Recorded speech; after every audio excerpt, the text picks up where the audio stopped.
The newspaper companies were probably receiving some form of subsidiaries from the government or from the politicians, and the politicians were definitely involved with corruption of the cops in some capacity because the other movie Tropa de Elite proves that.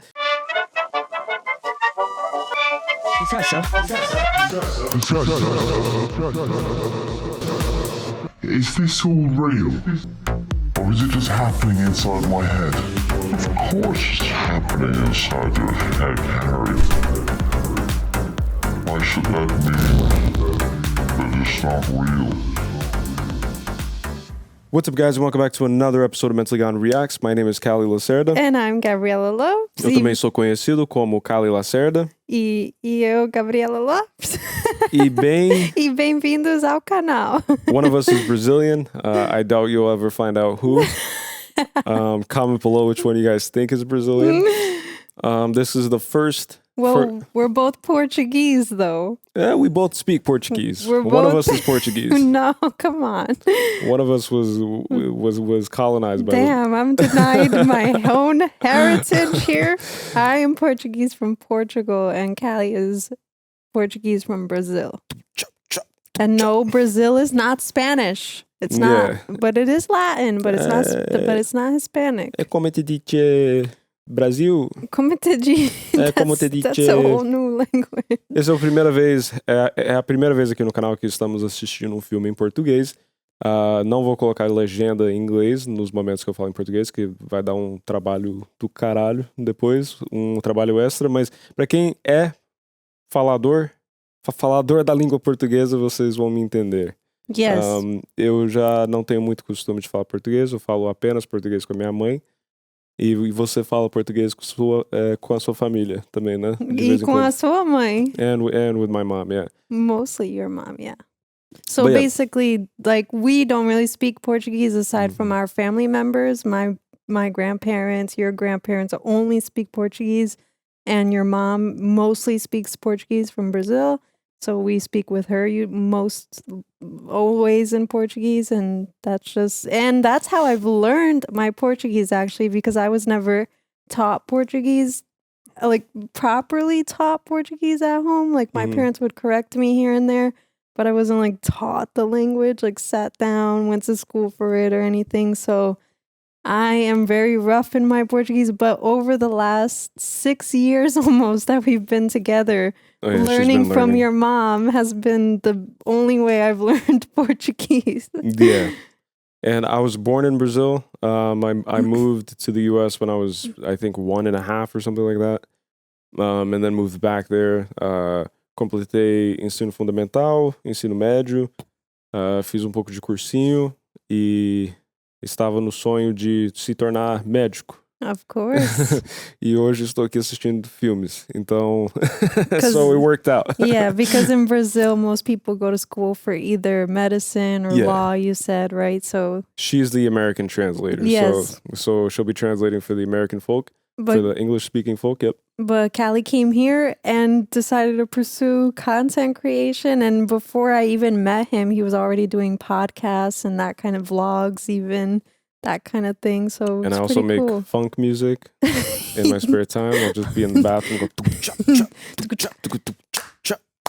yeah. So na faixa de Gaza, só homem bomba, na guerra é tudo ou nada, várias titânio no pente, colete à prova de bala. Yeah. So that's some context about the movie we're about to watch. Comando Vermelho. So this is the first movie that we're watching that is Brazilian, the first Brazilian film on the channel. This movie, I have very vague recollections of watching it as a kid, or seeing scenes of it rather, with my older cousins at the time. I might have been like 10 or 11 or 12 or something like that. So I have vague recollections of, like the whole idea that it's about the favelas and stuff. But I've never seen it from start to finish. So I figured, like let's do that on the channel. And you've never seen a Brazilian movie before. Yeah, and the wheel landed on it. So it was the one Brazilian movie that Callie put on our last wheel of Spinema, which we're going to show in just a second. And yes, so basically we are now going to watch this one. We've been on a roll with the foreign films, starting with the Parasite and Train to Busan, and now we're kind of venturing into Callie's homeland, because he was born there and he moved here for a little bit and then he moved back and went to school there. And that's the basic translation of what he was sharing earlier. But yeah, so now we're watching this movie. Let me just cut to saying thank you to everyone on Patreon. It's been very, very exciting to, talk and engage more on our Patreon, and we want to post more on there. And thank you to everyone on our YouTube community and just everyone out there who's been tuning in, who's been commenting. I always say in the comments that the discussions with you guys afterwards is the best part, for me, at least. Like, obviously, aside from being able to watch these movies with Callie, it's one of the best parts is just discussing the movie afterwards, getting your ideas, learning about what you felt when you watched it, and all of the cool facts that you guys share about it afterwards that I'm oh wow, that I didn't know that, or I didn't even like put that together. So that's what makes these, reactions so special. So thank you to everyone. It really, really means a lot. And due to popular demand, people really enjoy the post-viewing conversations, and we are transforming those into a podcast. Yes. So it's audio exclusive, audio only. Well, we don't know if it's audio exclusive. Like, we might just post the video format on Spotify.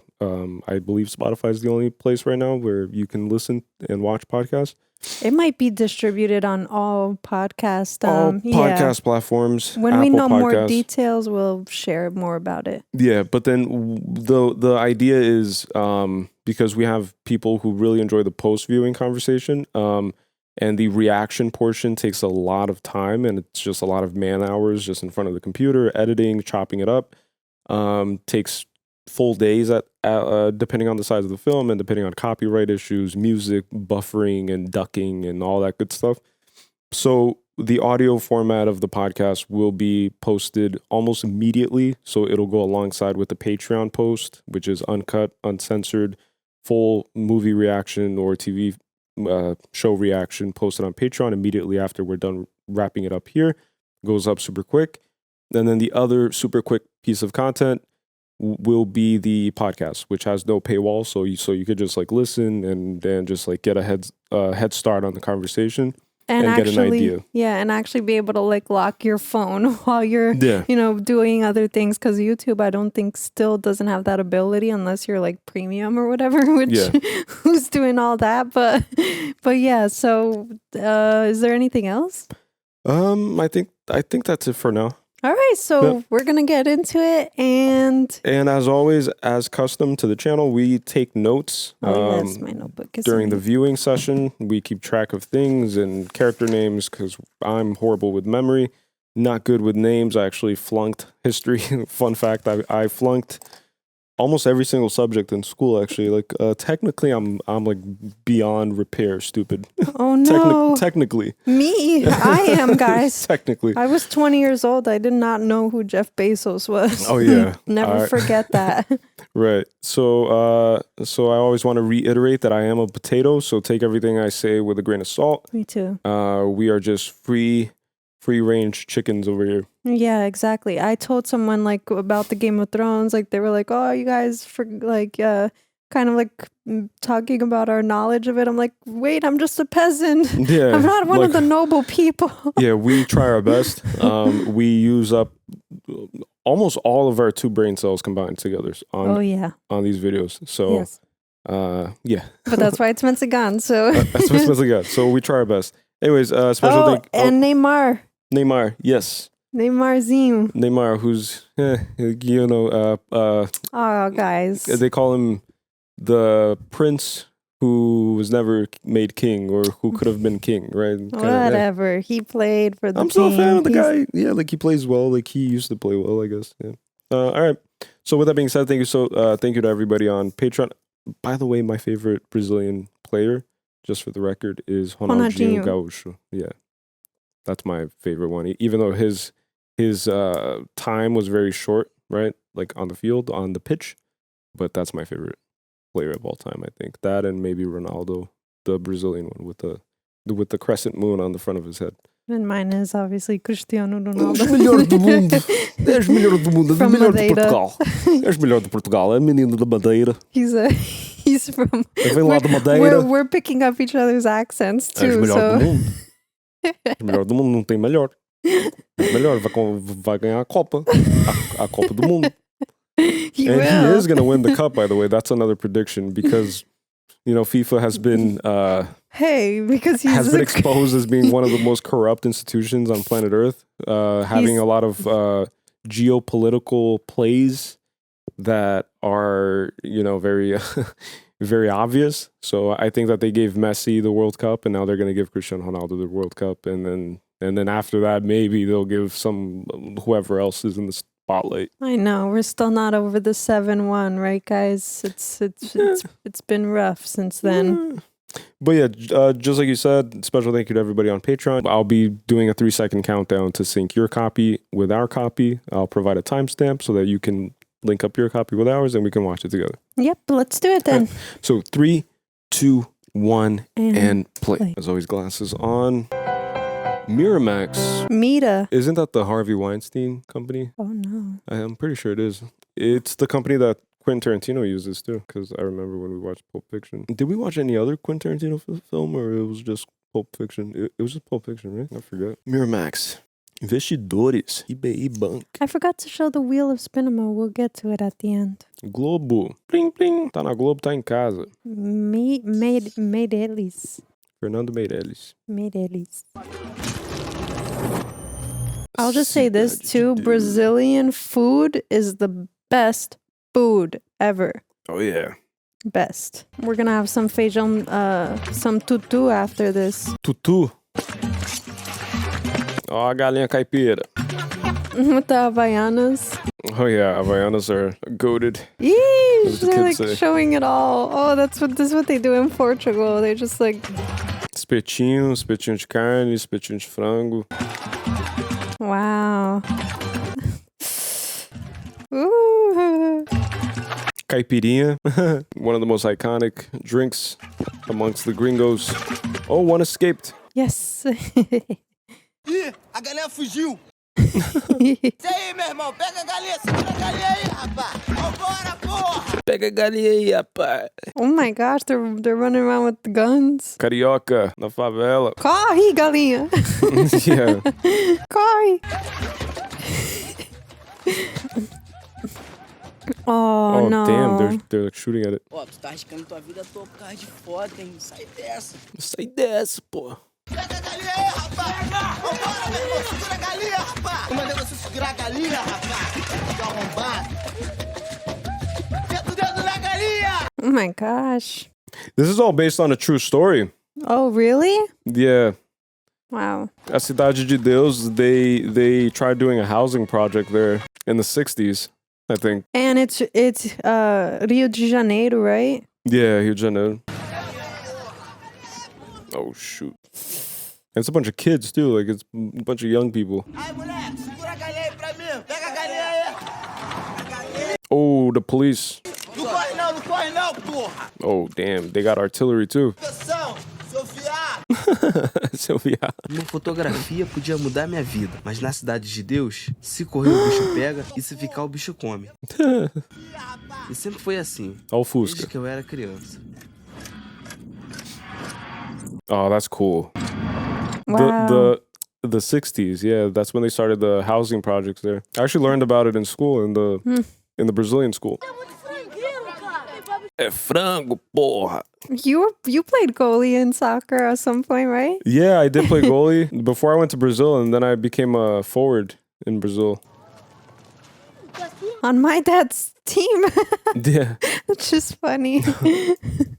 We didn't know each other. Desculpa aí, esqueci de me apresentar. Busca-pé. Busca-pé. Não deixa que dá de pegar nessa bola não, que ele é mó perna de pau. Perdeu, mas... Esse cara aí é o Cabeleira. Cabeleira. A história da Cidade de Deus, eu preciso começar por ele. Só que para contar a história do Cabeleira, eu tenho que começar com a história do trio Ternura.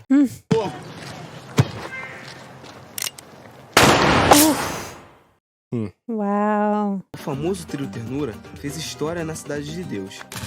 Cabeleira, alicate e marreco. Oh, I thought it was going to be all barber terms. Yeah. Ia sempre Dadinho e Bené, que era irmão do Cabeleira. Bené. Nunca tive coragem de seguir o meu irmão. Oh, it's his brother. Bora, cabeleira! Já é marreco! Bora, bora! Ah, eles vão roubar gás. Wow. Because they use that to cook. It's like propane, right? Yeah, propane gas. Não basta continente bala, filha da puta! Carlos Lacerda said. My uncle's name is Carlos Lacerda, so shout out to my uncle. Carlos de Brito Lacerda. He's a professor Oh. at a university. You're right, it is my last name. What the hell? That's funny. Wow. Caralho, mané! Polícia, mano! Oof. Oh, I see though. So they do it to like help the community. Yeah, it's kind of like a Robin Hood type of thing. Or at least that's what it was intended to be. But then, you know, drugs get involved, power, money, politics. They're gonna camouflage, pretend they're playing soccer. That's crazy. That's like the duality of Brazil. Well, not the duality of Brazil, but at the time. Oh, Fusquinha. Pensava que os caras do trio Ternura eram os bandidos mais perigosos do Rio de Janeiro. Wow. Mas eles não passavam de um bando de pé de chinelo. Inclusive meu irmão Marreco. Leva esse dinheiro aqui pro pai, mas não fala que foi eu que mandei não, tá bom? I believe at the time the currency was Cruzeiro, which was before my time. Oh, I see. And my mom and her mom are from a part of Goiânia called Povoado de Palestina. Monte de famílias tinham ficado sem casa. Eletricidade. Não tem onde morar? Manda pra Cidade de Deus. Lá não tinha luz, Look at that. asfalto, não tinha ônibus. Wow. A Cidade de Deus fica muito longe do cartão postal do Rio de Janeiro. Yeah, they just try to like kind of shove them aside. On the outskirts. And that also happened with the World Cup. Com a Copa do Mundo, eles fizeram a mesma coisa. They did the same thing. Tomar banho na represa. Crescer? Sei lá, cara. A vida de salvista é bem melhor do que a vida de peixe. Mas eu não vou ser peixeiro não, cara. Peixeiro fede. Você tá xingando seu pai? Não. O que você vai querer ser quando você crescer? Ah, não sei não. Mas eu não quero ser nem bandido e nem policial. Ué? Por quê? Ah, porque eu tenho medo de tomar tiro. Vira isso pra lá, moleque, tá maluco? Ô, filho da puta, vai ficar botando essa porra dessa arma pra mim, moleque? Não fode, rapaz! Calma aí, Marreco. É isso mesmo, moro? Também sou bicho solto. O negócio é meter a caixanga de bacana, cabeleira. Assim que a gente acerta a boa e sai dessa vida, moro? Acerta nada, rapaz. Não gosto de fazer o que eu tô bolando aqui. Pronto. Charuto preto, filho da macumba, quer falar merda. Enche o cu de maconha. Doidão. E fala merda. Enche o cu de maconha. Aí, vocês dois juntos não dão um do moleque, cara. Para ser bandido mesmo, não basta ter uma arma na mão. Precisa ter alguma ideia na cabeça. Wow. E isso o Dadinho tinha. Eu vou precisar dessa aqui. Não fode, moleque. Vai ficar metendo a mão na minha arma? Nunca mais faz isso. Tira o dedo da minha cara, Valeu, moleque. caralho. Valeu, caralho. Tu vai ficar escutando aqui se o samango brotar. Vai dar um tiro naquele vidro lá, ó. Oh, they're gonna rob the motel. Wow. That's sad because these businesses are probably struggling too. I think they're gonna rob the clients. Oh, the clients. Or maybe the whole hotel. I don't know. Motel. But it's like, what else? How else? There's no way to make money. It's hard. Yeah, that's the whole idea. It's poverty or crime. Cala a boca, porra. Só é chato. Oh, that's smart. Whoa. Whoa, YouTube. What's up, YouTube? What's up, YouTube? Da casa, meu irmão. Oh my gosh, while people are at their most vulnerable. Oh my gosh. This was before before the internet. Da igreja? Sou da igreja, sim, velho. He's from the church and he's probably cheating on his wife. Oh, I mean, motel, right? Yeah. Oh, the cops. The cops. Run. The cops are coming. Oh, the money. The most important part. What? They got a car that fast? That was so quick, right? They like walked in and the car came out. They've been training for this, right? Yeah. I think Where's it the was, little kid? they abandoned the kid. Oh, no. No, they did? Yeah. I think so. I don't know. Whoa. What? Who did that? They didn't do that on their way out, did they? Mm-mm. What? Oh, shit. Ooh, wow. Vai tomar no cu, porra! Até barbê pode, rapaz! Aí, ó, ninguém viu nada, irmão. Todo mundo caladinho, circulando, hein? Vambora. É isso aí, meu. Toma aí, Maria, fugiu o pé! Tô levando ele pro Matagal, que vou lá pra 3 dar um tiro pra disputar os samangos, morou? O Paraíba é outro cara que ficou famoso na Cidade de Deus. Mas ainda não é hora de contar a história dele. What's he, a snitch? Parece uma bicha falando, cara. Cala essa boca, porra! That's crazy. They climb trees to evade the police. O carro invade uma birosca, entra por dentro de uma birosca e ninguém viu nada. Você não viu nada também. Você também nada. They're scared. Yeah. Pra lá, se mandaram no meio do mato. Ooh. Eu tô com a impressão que eles estão pra dentro desse mato aí, entendeu? Eu acho que eles invadiram esse mato aí. They're gonna go on a manhunt in the woods. It's a great place to hide. Os caras roubaram uma grana do motel. Eu tô sabendo, cara. Eu tô sabendo. Yeah, you have the advantage of like elevation. Mm-hmm. Tô comigo, cara. A minha não é essa, não. O negócio é passar o rodo nesses caras. Roubar preto ladrão é crime. This is indication of police corruption, which is common. Gorjeta. That's what you have to give the cops in Brazil. You give them a little gorjeta if you want to get out of a ticket. Damn. Oh, if they look up, they're like, oh. Yeah, is it raining? Oh no. Wow. Maracanã. That's the name of the stadium in Brazil, like the biggest stadium. Os homens estão atrás de mim.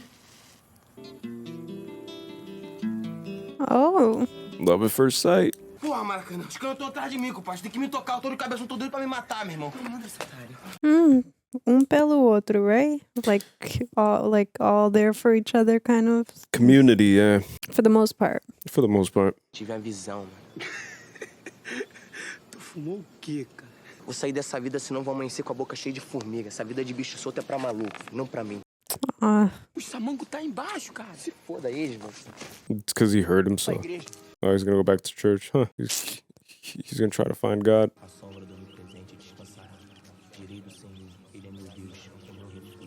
I mean, there is some level of work, right? Like they mentioned their dads are like fishermen and stuff. Yeah.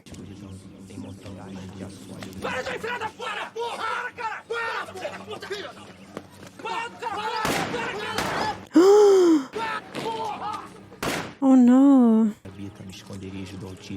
Oh no, they killed the other kid? O assalto do motel pra história como o mais sangrento daquela época.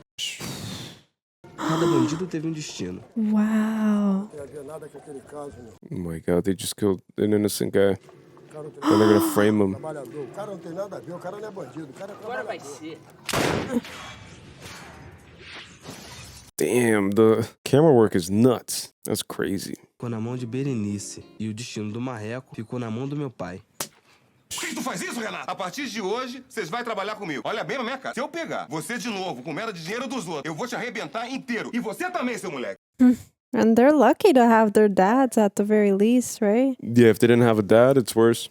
Tá tranquilo, o pai só tá assim porque tá nervoso comigo. It's sad. Não dá essa merda aqui, busca-pé. Isso daqui nem pra você ficar metendo a mão, não. Eu tô nessa vida porque eu sou burro. Você não, você é muito inteligente. Você tem que mais é que estudar. Faz uma promessa pra mim. Você nunca mais vai tocar a mão nessa arma. Promete? Toca aqui. Oh, that's nice. Hoje eu vou vender muito peixe pro pai. E tu não fica rindo de mim, não, hein? É, eu vi você rindo quando eu tomei um tapa na cara. Eu não.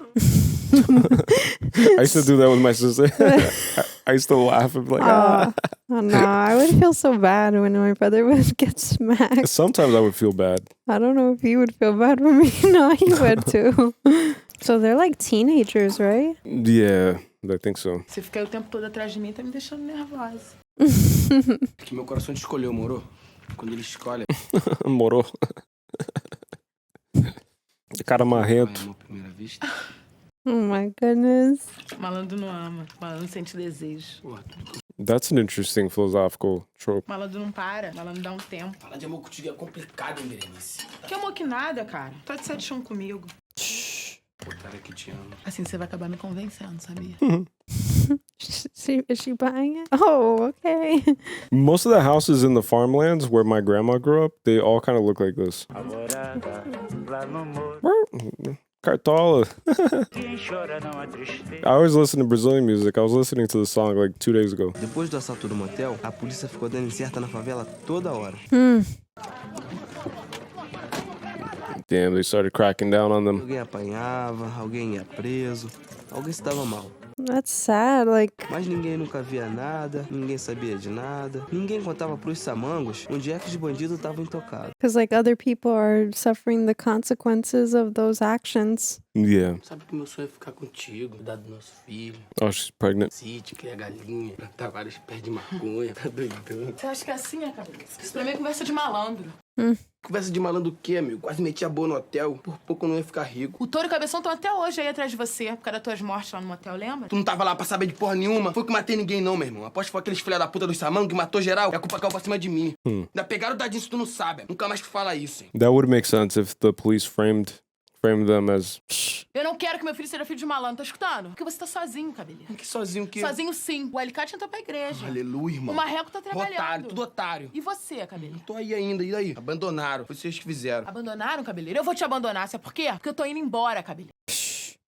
They have people around them trying to like guide them and steer them in the right direction, it seems. It's just that Cidade De Deus. it's like ingrained. It's like they, you know, they've like adapted the lifestyle. O Marreco falou pro meu pai que ia parar de vacilar. Mas sabe como é? Malandro não para, malandro dá um tempo. O Marreco foi se meter justamente com a mulher do Paraíba. Oh, he's like messing with the wife of the snitch. Eu tenho um namorado. O Marreco esse é tá aí. He's like messing up his game. Ele não te chupa, não? Não. Meu querido, antes de meter comigo, ele tem que cair de língua. Você não deixa ele botar, não? Deve até doer, né? Dói um pouquinho nas primeiras... Jesus, this shit's very vulgar. Mas tem que ter uma banana. Mas pra que banana? Você não conhece as coisas boas da vida, né? Tu esquenta ela um pouquinho. Aí tu enfia na... Manda ele meter atrás. Parece que você vai voar. Okay. What the heck? That's crazy. Oh no. Oh wow. Damn, he definitely killed her. Definitely killed. Busca pé! Não dá bermuda, busca pé! Tira essa merda dessa bermuda, bora, cara! Tu quer que teu irmão morra? Tu quer? Tu quer? Não dá porra da bermuda! Oh my god. Quick.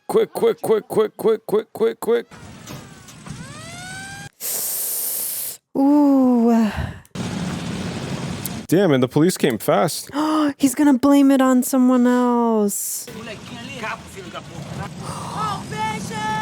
It's because they know he's his brother. Cheguei. Cadê teu irmão, cara? Não veio trabalhar hoje, não. Entra aí. Pô, eu não fiz nada. Não, entra aí. O que é isso que você tem? Deixa eu ver essa merda aí. Senta o rabo aí. Qual é meu peixe, mano? Pô, meu pai vai me dar um... And they stole his money from selling fish. What the heck? Yeah, like corruption in Brazil is literally like one of the most corrupt places. Damn, this shot's crazy actually. Depois daquele dia, meu pai jurou que nunca mais ia querer ver meu irmão. Wow.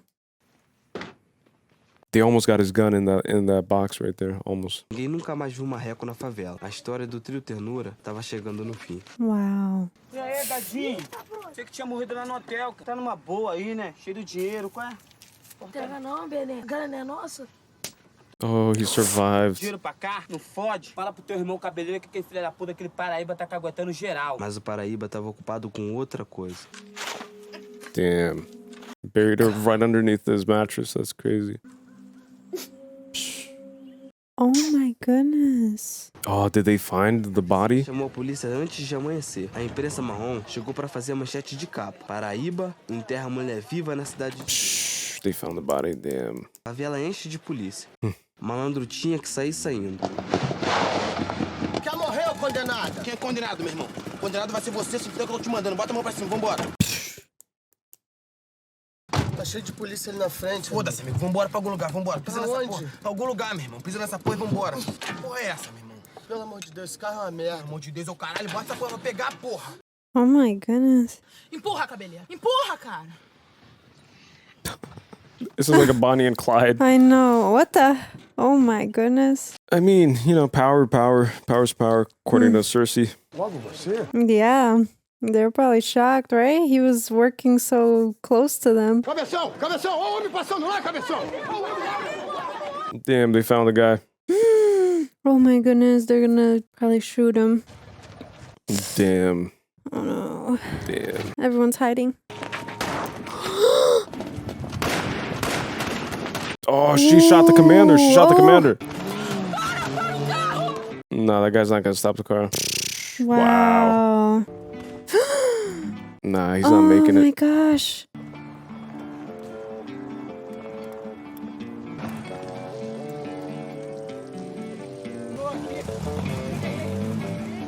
Oh, damn. Oh. Wow, And the they- music playing over it is crazy. Wow, and they always steal the stuff off of a dead body. Yep, because it's a game. It's a game of Wow, and then you have like the tabloids making it seem like it's gang violence or something.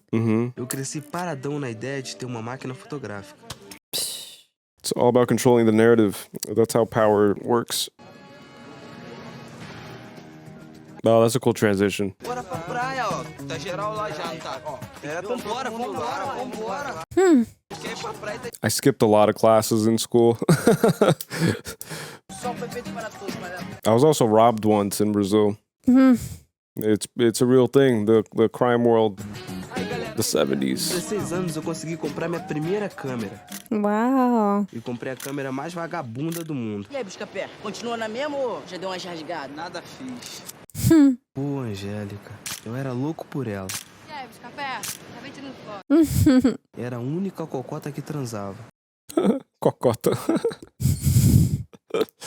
Ó, até namorada, hein? O pai dela é sargento. Ninguém é perfeito. No one's perfect. Peça de fotógrafo oficial da minha turma. Todo mundo pingava uma grana, eu dava cópia das fotos pra quem quisesse. Redhead. Oh no. He's like, I don't want to take a picture anymore. Chega pouquinho pra trás. Tá bom aqui? That's crazy. Wow, out of the sunlight. Yeah. That's crazy. Let the light shine just on her. Yeah.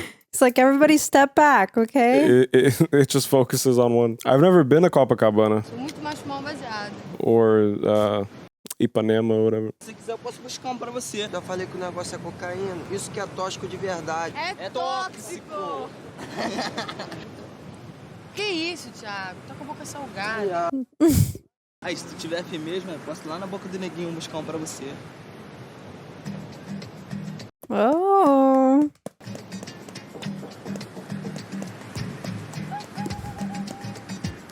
The soundtrack is amazing. Yeah, I really like the pacing too. Like the shots and stuff. Wow. You gotta go to the favelas for drugs. Eu podia ir direto no cafofo dos APs e conseguir um bagulho responsa por um preço honesto. Porque quem tava na frente ali era um ex-colega que tinha largado a escola, o Neguinho. Entra aí, vem comprar um baseado ou fumar um? Vou comprar um. Chega aí, mano. Vai levar o moleque. Quem é? Quem é, mano? It's a trap house. That's crazy, bro. A boca dos APs era do Neguinho. For a joint. Ela tinha sido de outros donos. Porra, Dadinho. Dadinho. Oh, it's him. Look, he grew up. Wow. Quem começou a usar aquele apartamento dos APs para vender droga foi a dona Zélia. Ela precisava criar as filhas. Às vezes ela dava droga pra molecada em troca de um favorzinho especial. Oh my god. Oh my goodness. Yo.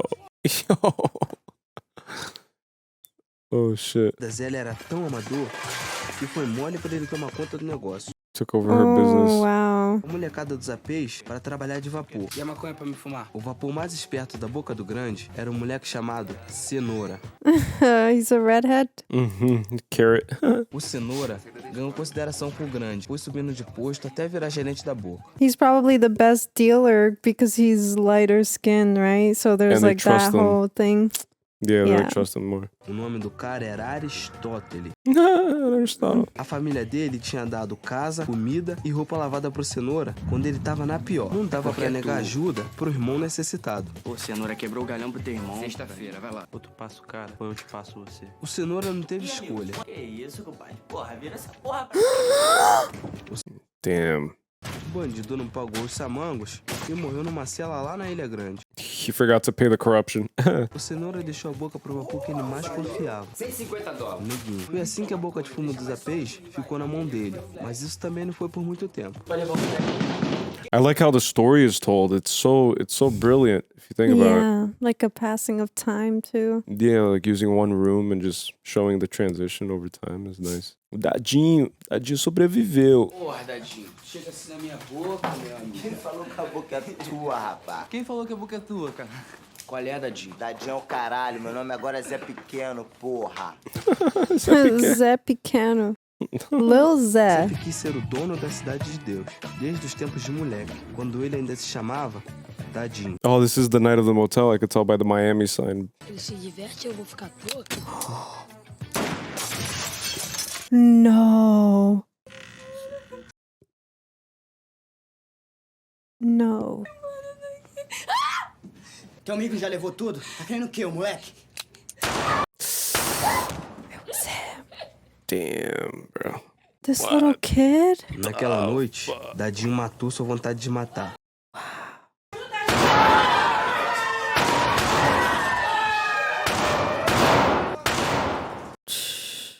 Resolveu dar um tempo fora da Cidade de Deus. E teve que dar duro para render uma mixaria. Dadinho e Bené sabiam se virar sozinhos. O único problema era encontrar um bicho solto maior que ele, como meu irmão Marreco. A cara não é nossa? Yo, this kid's a psychopath. Literally, he has no empathy. Aí, vamos pra tu, cabeleira, tu vai precisar. Vamos.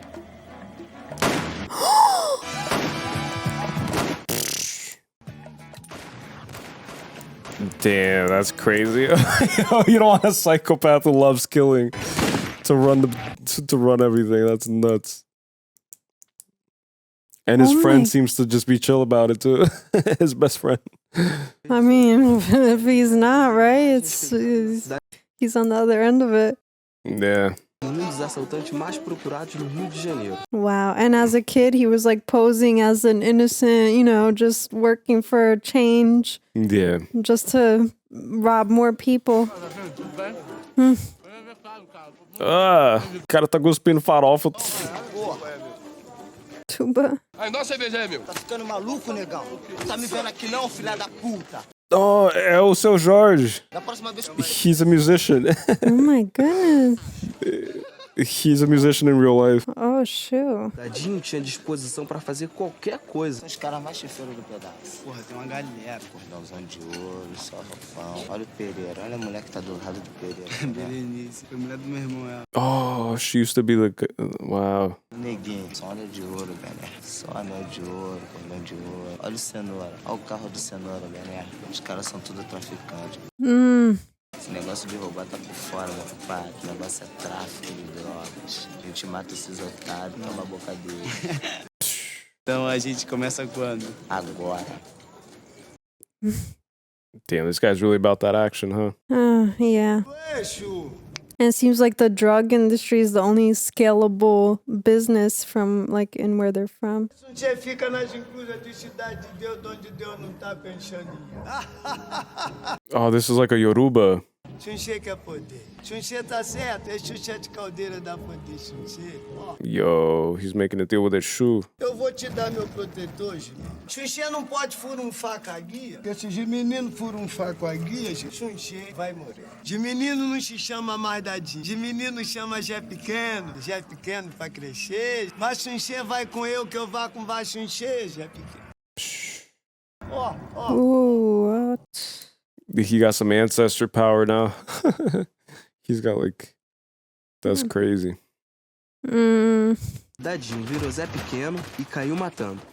Acordou cedo e tomou logo a boca de Jerry Adriane. Damn, he took all of it. Antes de escurecer, ele já era dono de quase todas as bocas da favela. Wow. Ele só não tomou a boca do 15, porque o dono era o Cenoura, amigo do Bené. Então só ficou faltando a boca dos apês. Quem é, mano? Tá, neguinho. Porra, Dadinho. Dadinho é o caralho, meu nome agora é Zé Pequeno. Qual é, Dadinho? Dadinho é o caralho, meu nome agora é Zé Pequeno, O Porra. nome dele é Zé Tu vai cair, filha da puta. Não, mata não, que ele já entendeu. Pode ficar com a boca aí que eu não quero nada, não. Eu não quero arengação, valeu? O certo era eu aproveitar aquela chance para vingar a morte do meu irmão. Saindo, na moral. Oh, damn. Wow. Vai onde, moleque? Luta do contexto, Zé. Como é que é o seu nome, moleque? Buscapé, irmão do Marreco. Falecido Marreco. Wow. Making mockery. Aí, moleque, diz pra todo mundo agora que a boca do Zé P pertence ao Zé Pequeno. E a gente vai começar a vender pó. Tá escutando? Paw. Yeah, Paw they're is powder. You're gonna evolve into the next tier of the business. Vender droga é um negócio como qualquer outro. O fornecedor entrega o peso e no cafofo é feita a indolação. É a linha de montagem do tráfico. Baking soda. A maconha é embalada num pacotinho chamado dólar. A cocaína é embalada em papelote. O tráfico tem até plano de carreira. Os garotos menores começam a trabalhar como aviãozinho. It's like a career ladder. Yeah. Depois, eles passam por olheiro. Quando a polícia aparece, a pipa desce do céu. Pipa, soltando pipa. Have you ever flown a kite? Yeah. Aw. In Brazil, too. Soldado é um cargo mais responsa. Ele fica na contenção. Se o cara for esperto e bom de conta, pode virar gerente da boca. O gerente é o braço direito do patrão. A polícia também faz sua parte. Recebe dela e não perturba. Wow. Como o Zé Pequeno não deixava nenhum inimigo vivo, na Cidade de Deus não tinha tiroteio, não tinha arengação. Era fácil entrar de carro. E a playboyzada sentiu que era seguro vir buscar droga dentro da favela. Damn, he's selling his TV. So the police get a cut too. Yeah. Pra mim é que ficou ruim. Eu morria de medo do cara. E pra onde eu ia, lá tava o Zé Pequeno. Chato. Eu tinha que subir até a 15 na boca do Cenoura. É, tô sabendo, esse jogador do Flamengo. Mas valia a pena. Eu só fumava junto com a Angélica. Depois que ela dispensou o Thiago, eu caí matando. Quase conquistando o coração da mina. As fotos são lindas. Leva jeito. He's an artist. Artiste. Não deixa qualquer maneira. Falando sério. Sol. Oh, Eu achei que o negócio ia rolar ali mesmo. Oh, no. Chegou a caixa baixa. the runs. Ué, irmão. Os meninos de rua. Tá o bagulho aí? Or just regular annoying little kids. Oh, I see. Like the little runs. Tá vendo nessa, cara? Tá ficando tarde. Já? Não, pera aí, Angélica. Aê, teu baseado! Pode ficar. Cara, legal pra caralho. Badeco is what we call it in Goiânia. Bando de badeco. Annoying little kids, bro. Aí, Bené, filha frita. A marmita. 20? Valeu. É o Flamengo. Fazer um rolo nessa loja aqui, pô. Depois que o Thiago levou fora da Angélica, ele começou a cheirar cada vez mais. Going downhill. Ele acaba ficando na mão do traficante. No caso do Thiago, isso aconteceu de um jeito diferente. Desculpa aí, pai. Bate ao caralho, bate seu com o filho seu.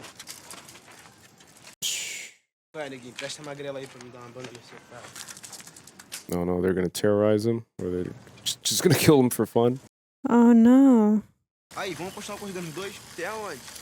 Até a estrada do Catão a gente volta pra cá. 1, 2, 3 e já!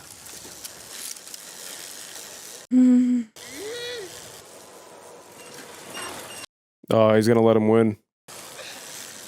Smart. You don't want to be the guy who's armed. Again, I don't want to be behind someone who's got a gun, right? I mean, in front of someone. Onde tu comprou esse tênis? Comprei lá em Madureira. Essa camisa também? Essa camisa é lá da Zona Sul. Maneira. É roupa de marca. Oops. Se eu te der um dinheiro, tu não põe as peças dessa pra mim, não? Quer o quê? Um short, uma camisa? What the heck?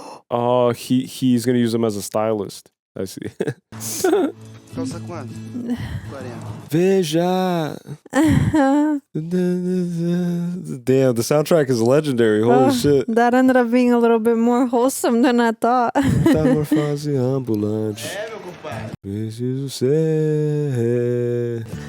Oh, is he bleaching his hair? Yeah. Se Velha opinião formada sobre tudo. Do que ter aquela velha opinião formada sobre tudo. Do que ter aquela velha opinião formada sobre tudo. Damn, so he became his assistant. Esse é o Buscapé, velho. Oh, he's starting to get away from Lil Zé, right? Yeah. That's good. Yeah, I don't think Lil Zé's gonna like it. Zé Pequeno. Because he's changing up a lot now. So it's like...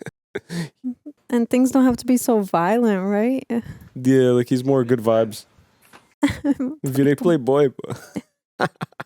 Tomem cuidado, hein? Cocota bota ovo quando balança a bundinha no baile. Damn, humiliating him. It's just bros being bros. Yeah, it's fascinating though that like he wasn't scared at all and he just like stayed in his seat. But I think that he might believe that he's protected by his like ancestors or whatever it is. Yeah.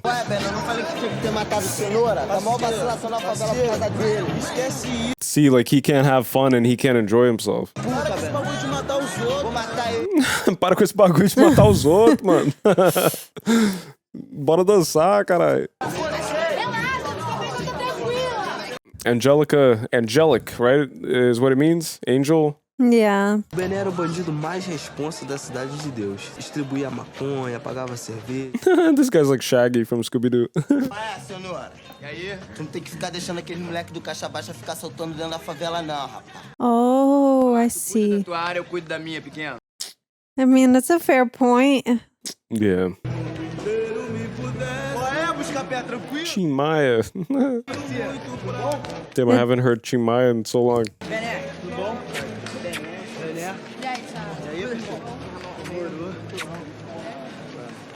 Awkward. Meu pai saiu, minha mãe saiu, tu vai ficar sozinho com ela, Buscapé. É hoje que tu perde esse teu cabaço aí. Perde seu cabaço. Yeah, I don't think it's gonna work out for him. Oh. Now what? Oh, it's... Quer tomar minha boca, é? Tirando tomar tua boca é o caralho, rapaz. Vim te dar um papo porque você não tem competência, filha da puta. Aí, Buscapé. No, she's annoyed by That's not good. Friend zone. Atrapalhando o andamento do tráfico. Eu vou fazer isso porque tu tá pedindo porque eu gosto de tu. Dentro da minha favela ninguém rouba, ninguém estrupa não, viado. Meu nome é pequeno, não é à toa, não. Seu nome é pequeno, não é à toa, não. That's crazy, bro. Bandos de meninos que não respeitavam muito as leis da favela. Vira e mexe, eles entravam e metiam um morador ou uma padaria. Oh, that's horrible. Yeah, these are like the meninos de rua, which are the kids that like live on the streets in Brazil. O que eles não sabiam, iam saber. Oh, I see. Vai que eu ficar com cor dessa, não aguento mais, não. Agradecemos a preferência. Cidade de Deus virou um lugar mais seguro para os moradores. Quase que não tinha mais assalto nenhum. Era só falar com o Zé Pequeno. It's kind of like a shadow government, you know? Yeah, because they don't really have any legal, like, any state protection or anything. Yeah. Tá com vocês? É, pô. Peraí, não, mano. Bora. Oi, vou sair com os amigos. Vou sair com meus amigos. Yo, show me your friends, right? And I'll tell you who you are. I know. Not one of them ended up, like, doing something else, huh? Mm-hmm. Oh, he's gonna confront them. A gente não solta um banco no supermercado. Pô, parando, irmão. O bagulho agora é tóxico. É isso mesmo, o patrão é tóxico. Wow, they're learning so young. Fazer igual o Zé Pequeno faz. O passageiro. É isso aí, patrão. Tá falando o que de meia, mulher? Ooh. Oh my goodness. That's scary. Damn, that kid's really young, too. Aí, vocês vão pagar pelos que fugiram, molecada. Quer tomar o tiro aonde? No pé ou na mão? Wow. Bora, moleque. No. Look at that. It's like... He's just a baby. The hand. Then I bet you he's gonna do the opposite. It's like whichever one they choose, he's gonna shoot the other one. Na mãozinha, né?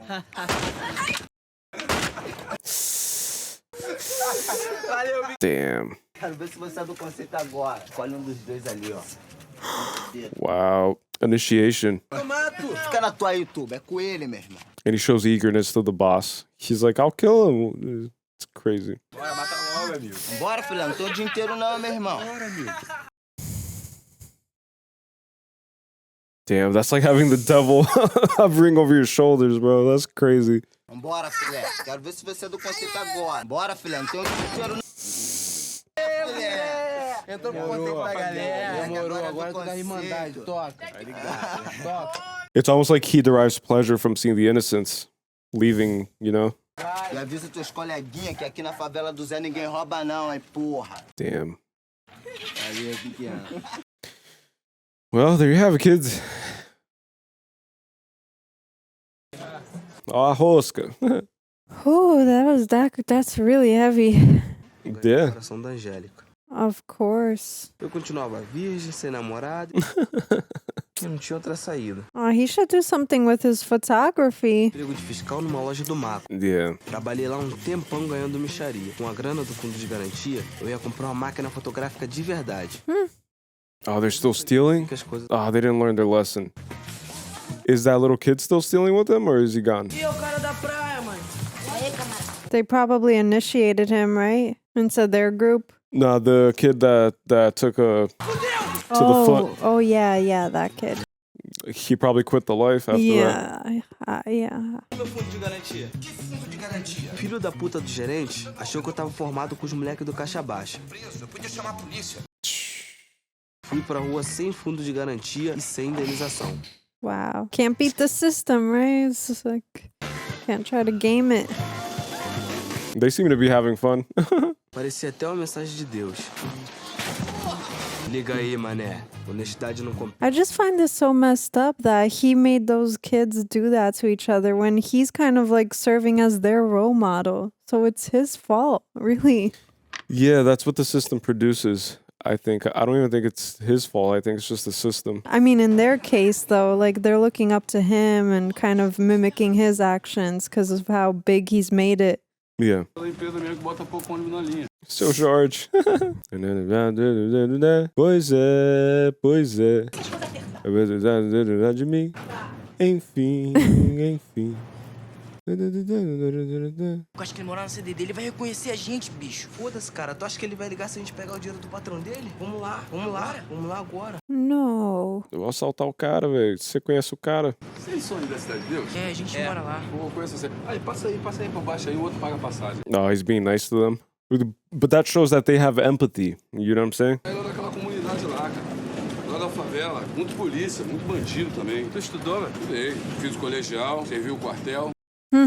Atirador combatente do minha unidade. Agora eu tô nesse emprego aqui porque falta de coisa melhor. Mas eu sei lutar karatê. Então tu é bom de briga? Não sou bom de briga não, sou bom de paz. Meu negócio é paz e amor. Se precisar, né? Mal ele sabia que ia precisar sim. Ainda não é hora de contar a história do Mané Galinha. So he's someone who made it out, right? Essentially, but He's trying to make it out. He's trying his best. But it also shows in the conversation that the system's designed to keep you in. Like it's like a vortex. yeah, like there's nowhere to go. Yeah, they try their best. Chegar lá é assalto, sei lá. Peraí que eu vou te dar meu telefone. They can't rob any place because they just see Também não deu certo. people. Everything's about money, girls, and now drugs. Não dá pra meter uma arma na cara da mina. Ela é legal pra caramba. Pô, dá uma força, eu tô perdidão aqui. Como é que eu faço pra chegar na barra? Barra. Naquele momento eu pensei, esse paulista vai dançar. Ai, tamo indo pra lá, meu. Não acredito. Entra aqui. Porque nenhum paulista pode ser legal pra caramba. Yeah, there's a rivalry between São Paulo and Rio. Wow. This is what my dad does in Brazil, kind of like he goes to recover the bodies. He's like a forensic guy. Like autopsies. Polícia Científica, I think it's the scientific police. Oh, we thought it was them. Damn, I was like, whoa, like they really did it. Oh. Oh, shoot. Hey, maybe they want to go to São Paulo, right? Take a trip. MPB, música popular brasileira. Abre aqui, ó. Maluco saca maluco aí, ó. Eu sempre fui um mestre na arte de apertar um baseado. Se eu tivesse a mesma habilidade com as mulheres, dado tanta chance de perder a virgindade. Oh, there goes another chance. Wow. É legal pra caramba, meu irmão. Valeu, carioca. So they see the human in people, the like humanity, I mean. O animal que fez isso só pode ter vindo de lugar. Vamos pra Cidade De Deus. What happened there?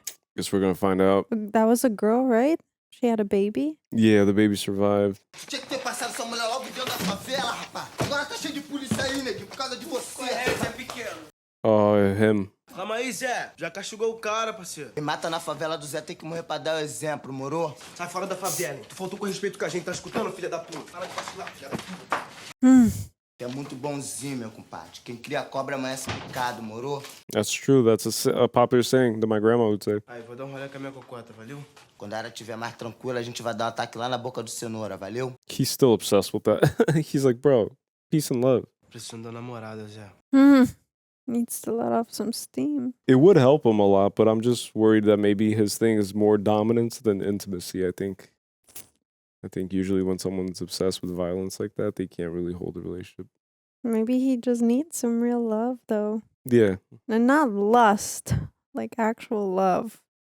Yeah. A gente podia ir embora daqui. Esse negócio de violência não tá com nada, cara. Pra onde? Pro sítio. That was the other guy's dream. Hippies at heart. It's the 70s too, so. That makes sense. That was like a pretty big movement. Global. Peace and love. It's crazy too because like weed usually mellows people out, and with him it seems to have the opposite effect. Like he gets more paranoid, I feel, which is worse. It makes it much worse for him. Yeah, I think it's definitely subjective to each person. Yeah. Ele era gente fina demais pra continuar naquela vida de bandido. Ele era tão gente fina que conseguiu reunir na festa de despedida os bandidos, a rapaziada black, Rapaziada black. a comunidade crente. Qualquer dia eu vou lá na igreja. Qualquer dia desse eu vou lá na igreja. Someday. He's never going to the I church. know. Os cocotas. Oh, they're the E o groovies. Zé Pequeno, que nunca tinha dançado na vida. See, he never danced before. Oh, he contemplates it seems. I think he fears rejection. Maybe his mom beat him a lot as a kid. Well, you remember he was the one getting laughed at by the older kids. Yeah, They didn't really include him, so he was already like a excluded person. Yeah, that's Quer dançar comigo? Ah, não entendi. Você quer dançar comigo? Não, não, obrigada. Eu tô acompanhada. rejection. Even the way he asks is funny. He's like, você quer dançar comigo, caralho? I know, he's so aggressive. Bora dançar, caralho. Just dial it down a little bit. Oh, no. This is so awkward. It's like that girl just... Maria vai com as outras. Oh, no. Vai, meu compadre. Cheguei que eu quero falar com você. And then he takes out his rejection. Bora com essa mulher não, rapaz. Vou morar num sítio, fumar maconha o dia inteiro, tá ligado? Escutar Raul Seixas, mano. Vai jogar fora tudo que nós conquistamos por causa dessa piranha, meu irmão. Não é piranha não, Zé. Não é mulher, mano. Esquece o cenoura é sangue bom pra caralho. Cenoura é maior mano. filha da puta. Tá vendo aí? Todo mundo pra tu é filha da puta, mano. É por isso que eu tô indo embora. Bota na tua cabeça que eu tô indo embora, Zé. Gosto de tu pra caralho, Zé. Mas não dá mais pra mim, não. This is his real rejection. So, like, that lady was, yeah, like, see, like, it's the only thing he's ever known. The only friend. Oh, Kung Fu. I used to listen to this all the time. Everybody look Kung Fu. I used to do karate, which is funny because the guy said he knows karate. I used to do karate. I feel bad for him, which is feels so wrong to say. That's not wrong to say because, again, like, the system produced him, you know? I know. He's a product of the system. But you do make choices, you know? It's like people have made different choices and they came from the same circumstances. Yeah. So it's kind of complicated. Oh, look. The lady that rejected him is the lady of the guy who was on the bus. He's the bus collector. And now he saw, and he can't stand seeing another person win. Why?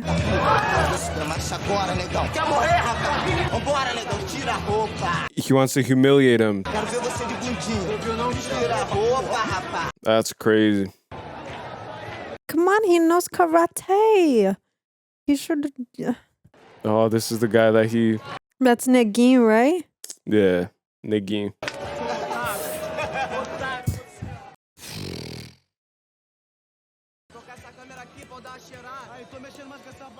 não. Aí, Zé Pequeno tá na festa, mano. Passa pra ele. Pô, Bené, fica perto uma hora com a câmera. Toma aí. Valeu, mano. He got it for rocket.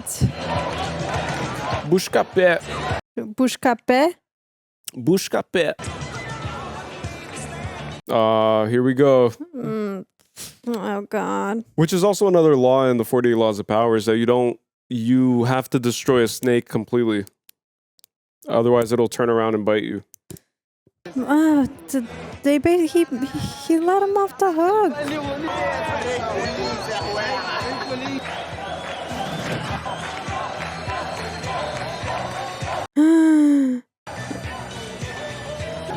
Essa porra aqui, moleque.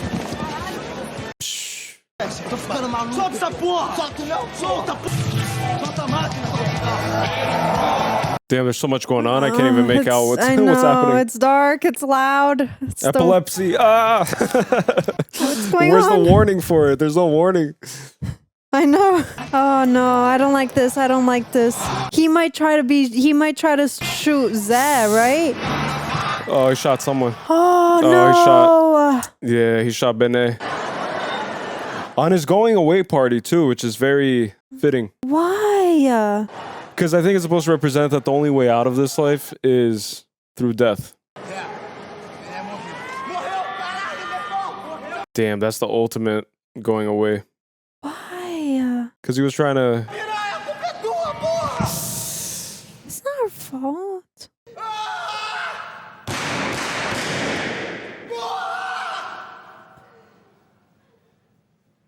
Damn. I think it's supposed to show that the only way out is that. Like, that's the only way to escape it. Oh, he's gonna report now to their villain. To their rival, I mean. Yeah. Acho que eu matei o Bené. Pequeno tá vindo aí pra tomar sua boca. A gente pode ir lá agora, ele tá na quadra, doidão. A gente pode... Foi sem querer, ele entrou na frente. I knew it. Tu matou o malandro mais responsa da Cidade de Deus. Vamos lá pegar o pequeno na quadra. Yeah, there's no way. O Cenoura sabia que ser um Bené só milagre podia salvar a boca dele. Yeah, because he was the one that was keeping Zé Pequeno from taking over his spot. Mas tem lugar melhor pra acontecer milagre do que numa favela chamada Cidade de Deus? For a miracle in the city of God. Yeah. Vai, me dá beijinho, vai. Se enxerga. He's obsessed with the rejection. He's like off work. O problema do Zé Pequeno com o Mané Galinha era muito simples. O Pequeno era feio, o Galinha, bonitão. O Mané Galinha conquistava qualquer mulher. O Zé Pequeno só conseguia a mulher pagando ou usando a força. Era entre o bonitão do bem e o feioso do mal. Oh my God. Damn, he That's crazy. That's crazy, bro. Tu gostosa essa mulher, o seu Zé Ruela.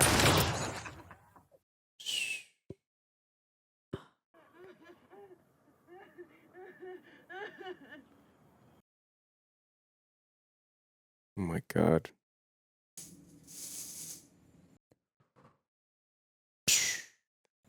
You could tell that he lost his soul. That's so traumatizing. Nem coragem de olhar pra ela. Não tenho nem coragem. Por que aquele filho da puta não me matou? Calma aí, por que eu não matei aquele filho da puta? Aí, bora voltar. E agora, pô? Bora voltar, meu irmão. Pensando em matar o cara, Zé? Fica frio, meu irmão. Caralho, eu vou pegar esse... Não. Solta, meu irmão. Solta. Fica frio, meu irmão. Does he have a gun at least? I think he's ready to just go out. Oh, I saw somebody get a knife.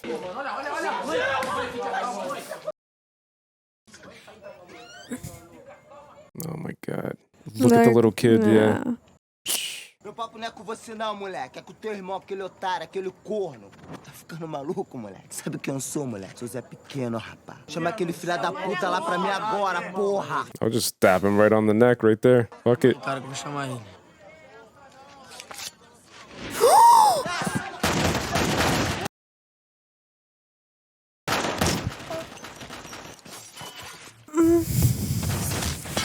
Damn, this shit's heavy. Oh my god, this is probably the heaviest movie we've seen on the channel. I know. I'm so like uneased. Ai, bandidagem. Meu braço tá fudido, você não era pra esperar. Esse otário aqui já era. Oh, and he survived, of course. He said only his arm got fucked. Of course. What a good brother, though, right? Like, he stepped out there to defend his brother, and then look, his whole family gets killed. He should have gone for the neck, though. It's hard. Like, turn around. Now what? Nah, this guy has to go kill Zepicano now. Like, that's the only... He has to John Wick it. He's gotta. Or Carrot's gonna recruit him, probably. E aí, rapaz? Mãe. Calma, mãe. Calma. Calma, mãe. Calma. Calma, mãe. Calma, por favor, mãe. Muda essa porra direita aí, ô viado. Tem outro jeito não, Zé. Oh, man.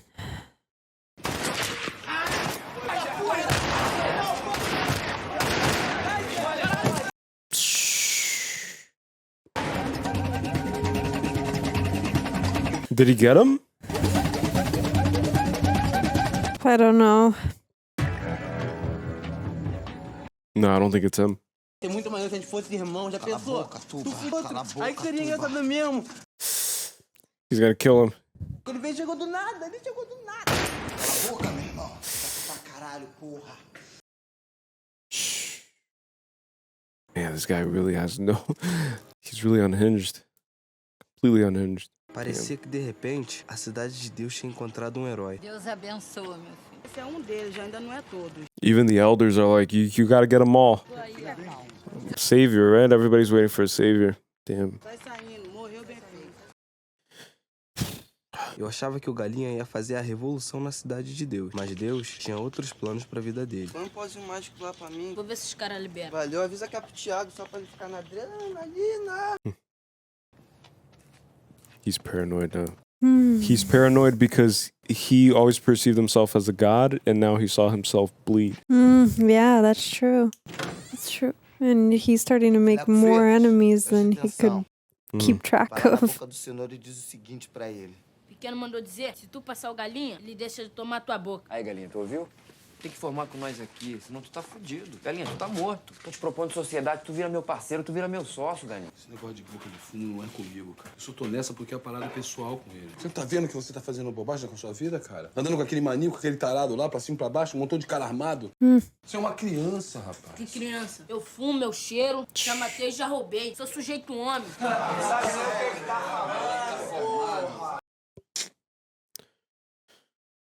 Passa o filé, vai virar presunto. Passa o filé, vai virar presunto. It's crazy, bro. Oh, great. Now they recruited him back. Esse é do meu jeito. Eu não concordo com esse negócio de matar inocente, bro. Sem matar inocente. Sem matar inocente, Galinha. Tá vacilando, tá vacilando aí, ó. Oh, those are the runts, right? Those are his runts. Yeah, yeah. Você tem uma pistola aí? Não. Mas se tu quiser, a gente pode meter uma loja de arma aí. Pô, cara, eu não vou assaltar nada não, rapaz. Não tá entendendo? Eu não sou bandido. Eu só tô nessa aqui por causa desse cara. É pessoal a parada com ele, entendeu? O cara estuprou tua mina, matou teu tio, matou teu irmão, metralhou tua casa e tu ainda passou o delegado dele. Aí, Galinha, tu não é bandido. Vá pra fora.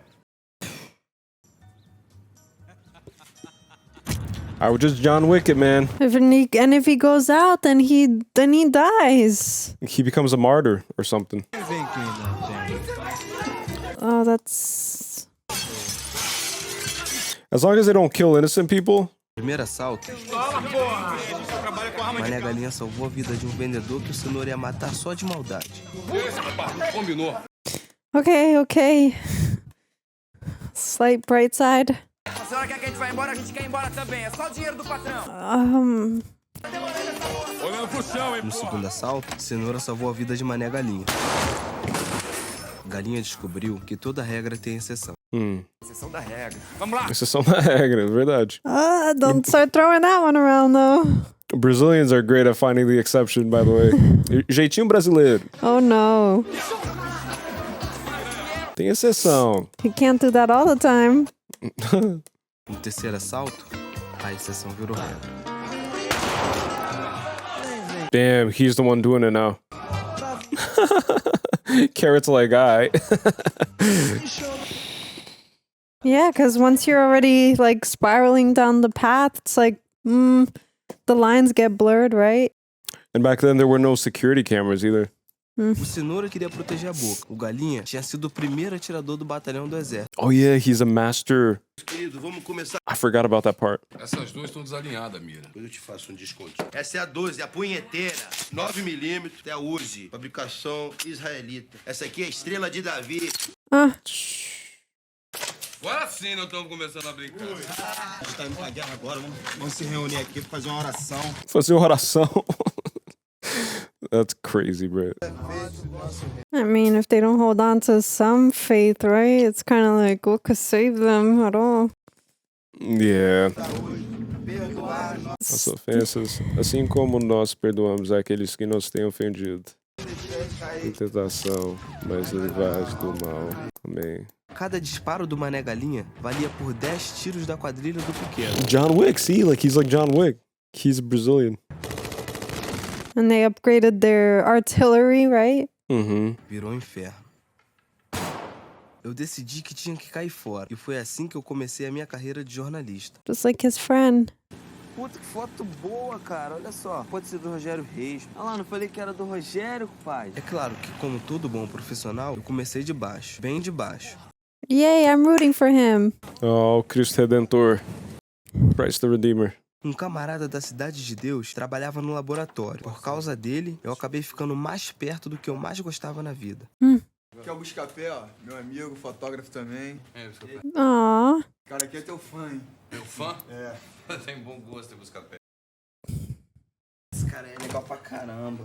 I don't want to make it about it, but like you could tell by their skin color, like who has the, obviously like who has the most privilege and stuff. Oh yeah, like those people get those jobs easily. Yeah. Quem morava na área de um dos bandos não podia passar para a área do outro, nem para visitar parente. Para a polícia, um morador de favela virou sinônimo de bandido. E a gente se acostumou a viver no Vietnã. Vietnam. Yeah, it's really like a war zone. Parecia maluco. You see the bodies on the thing? O que você quer, moleque? O moleque de cenoura me deu um tapa na cara. A guerra virou desculpa para tudo. O soldado do pequeno me deu um chute no cu. Soldado pequeno me deu um chute no cu. That's crazy, bro. Eu tô há 3 anos desempregado. But it's also showing that there's no good guy, bad guy. That both of them are equally. Yeah. Well. And this is the result of both sides, you know? Eu, Thiago, sou amigo do Bené. Sabe ler? Sabe fazer cálculo? Sei também. Eu acho que eu sei mexer melhor com as negociações da firma. Então vamos trabalhar. Quero me vingar do assassino que matou meu pai. Como é que é teu nome? Eu me chamo Otto. Aí, ó. Qual é, mané? Trabalhador. Qual é, galinha? O cara quer, tu não quer? Esse aí não vai levar 7 dias. Molotov. And there's a Call of Duty map, right? Favela map. Yeah, there is. And it's one of the best maps. O objetivo dos dois lados passou a ser o mesmo: tomar as bocas do inimigo para ter mais dinheiro, para comprar mais armas. Oh no. Oh, it's probably the kid, right? The Otto kid? Is it? Otto? Of course. Oh no, it's the other kid. Oh, the one that got recruited, right? Yeah, that's who he ended up killing. He didn't even get to live any type of life. But he died as a man, which is what he said he was. He like died as a como sujeito homem. Oh.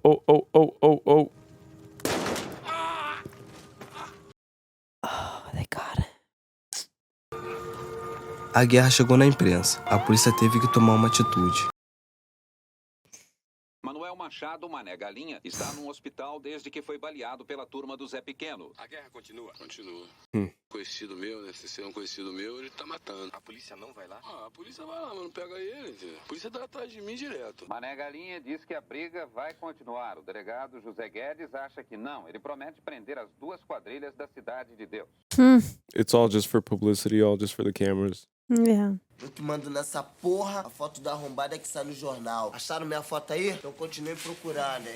Se tem a foto do Galé, pelo menos meu nome tem que estar nessa porra. Sabe ler, Salgueiro? Só sei ler só as figuras. I can only read the pictures, he said. But Rocket could tell a different story with his camera. Oh, look. That's interesting. Like, he saw that he's not being portrayed in the media, so he's gonna do his own PR.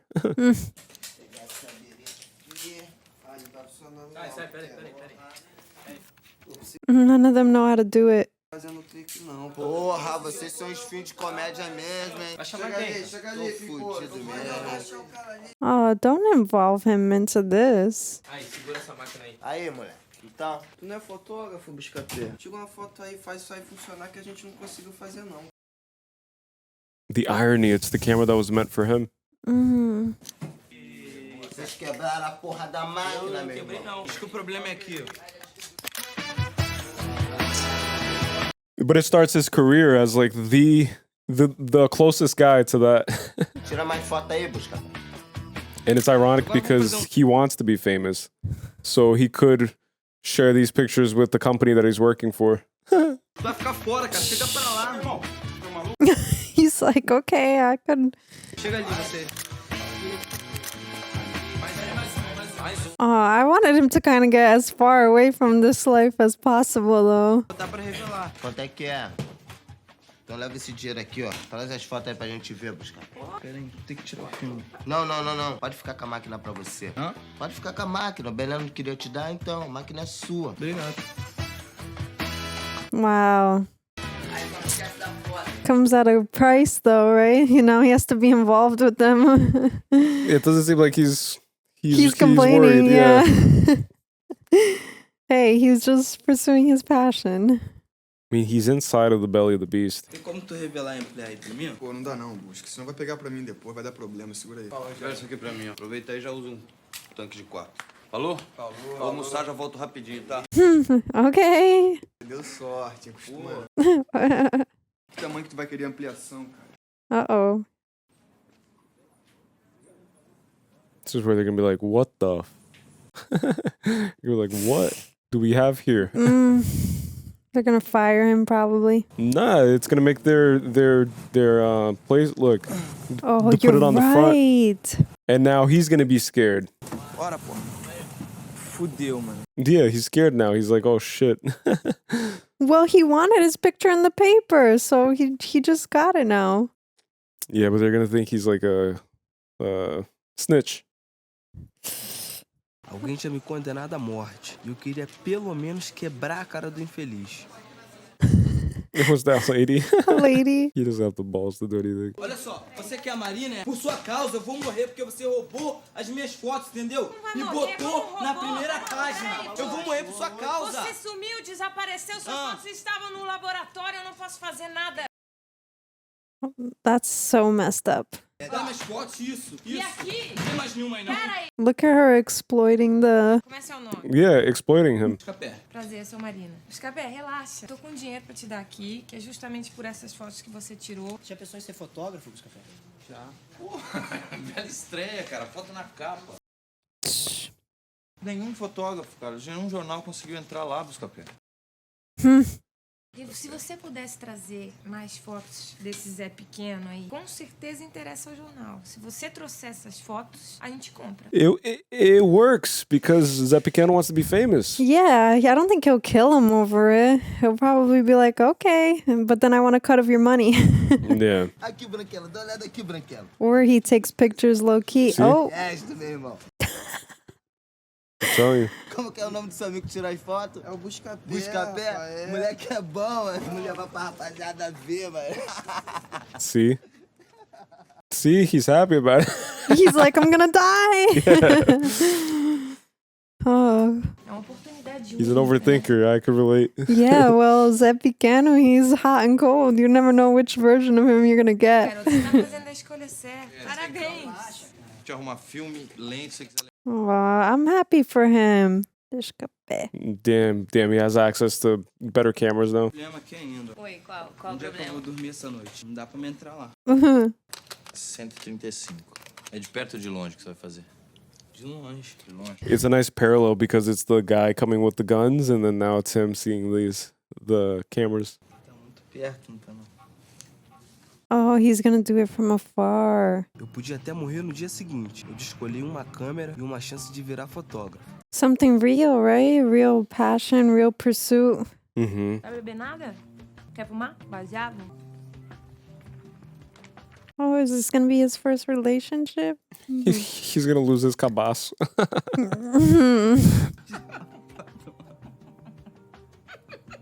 Sony signed Bosky yacht. He gave it all he's got. Now we don't paint the same. Damn. Vem cá, vou te mostrar a tua cama. A água é quente, né? Wow, he's never taken a hot shower. A água bota na chaleira e esquenta no fogo. That's how my grandma used to heat up water on the farm. Essa casa só tem um quarto. Yeah, in Portugal, the water comes from the wells and stuff too. Yeah. The bombas. Mm-hmm. Bombas, yeah. O Cenoura tirou a Mané Galinha do hospital sem precisar dar nenhum tiro. A enfermeira disse que podia dar um jeito de tirar o policial do plantão. Oh, they're helping escape. E deu mesmo. Oh, for money. I think money. O pequeno resolveu investir no arsenal para acabar de vez com investiu pesado, mesmo sem dinheiro para pagar. The same dealer. Ah, essa aqui tu não tem. A Browning .30. And he knows. Não quero derrubar avião não, meu irmão. Te pedi R15, tio Sam. Tio Sam. Essa arma nem existe no Brasil. Não existe ao caralho, tio Sam. Sabe qual é essa aqui? A Ruger. Tu vai embora e não vai receber o dinheiro, as armas vão ficar aqui. O problema é seu, tio Sam. Dá seu jeito, meu irmão. Não ouviu não, machê? Oh, I knew it. I knew he was gonna... O Zé Pequeno deu um vacilo. Ele devia saber que por trás de uma tuta tem sempre um fornecedor. Por que ele precisa de R15? Com a imprensa, a polícia vai investigar. Se eles forem atrás dos bandidos, eles te pegam. Se eles te pegam, eles me pegam também, cara. It's the corrupt cop. Meu irmão, é o seguinte, vai tranquilo. Tinha que eu dou meu jeito aqui, mas porra, não vacila de novo, cara.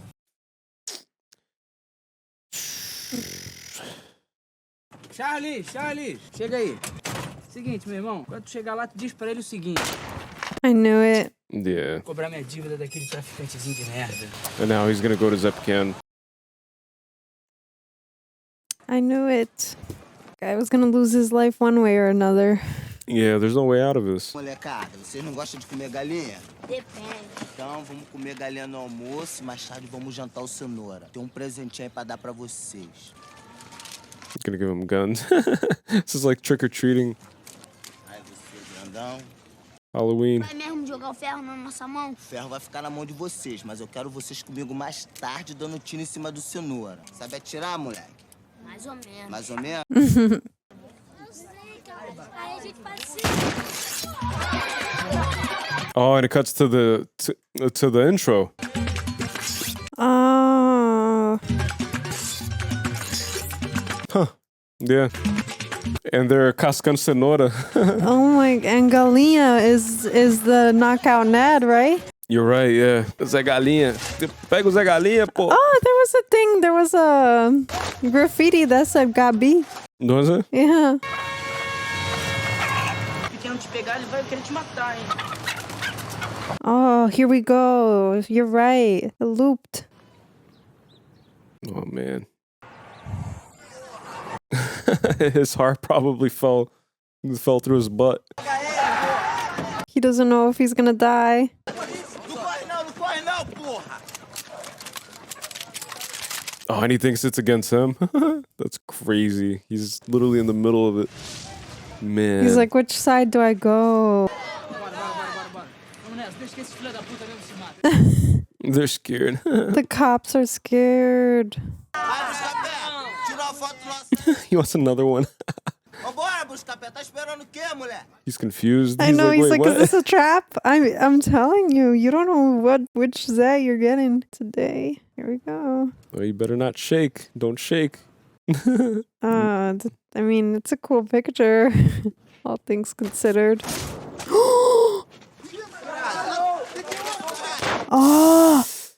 Get out, get out. Is this carrots?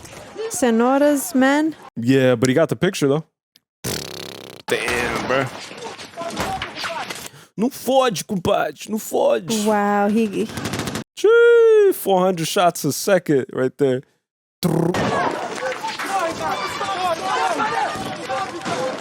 Crossfire. This still happens to this day. Like, there was another case where the police was invading the favelas. Oh, full circle, look. The full circle robbing a...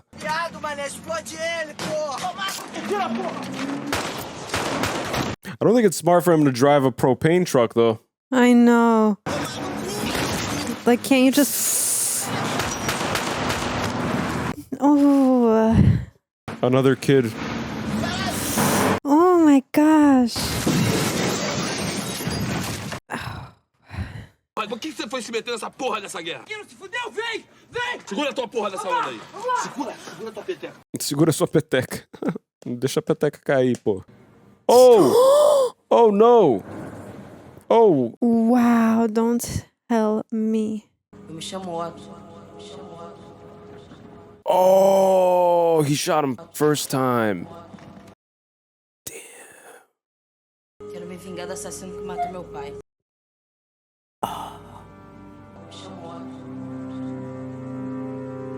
His dad's the security guard at the bank.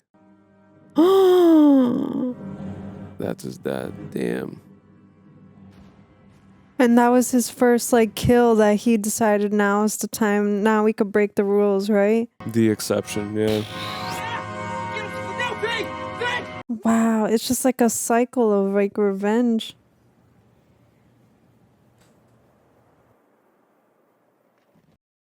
Damn.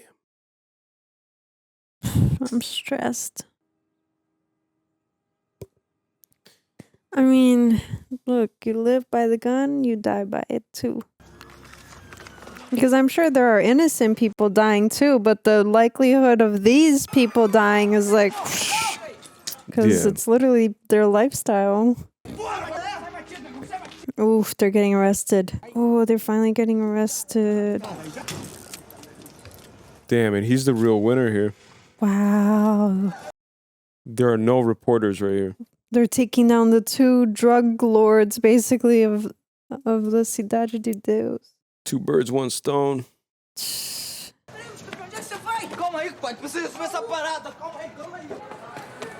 has to follow the story. Real journalism right there. I know. Damn. Corre, busca pé. Oh my goodness, I almost ran over the dog. What's wrong with these people? The cops, they're sleazy. Because the cops are probably gonna not turn him in. Are you kidding me? Oh, they're gonna... Oh, one of them gets arrested and the other one dies or what? Or goes free? I don't know, but he's gonna capture it. Oof, oof, oof. Caray. Wow. And it's so smart that he said he wanted to take it from afar. He's gonna take down the whole system, basically. The cops, the robbers, both sides. Wow, if he... Oh my gosh, if he publishes that. Come on, steady. He's trying to fix the exposure. Oh, they're taking what he has. Man, these shots are probably worth millions. That's why that woman took it, right? Yeah. Enche de novo pra gente, valeu? Tá devendo o resto, vambora. Guerra, filha da puta! Mas a galera tá morta, eu tô pobre! Aí, molecada, vocês têm que sair pra fazer uns assaltos aí, ó. Pra poder levantar minha boca. Quem disse que a boca é tua, Zé? É tá maluco, quem moleque? disse, meu irmão? Damn. Amigo, filha da puta! No. Ataque soviético nele! What the fuck? That's crazy, bro. Wow.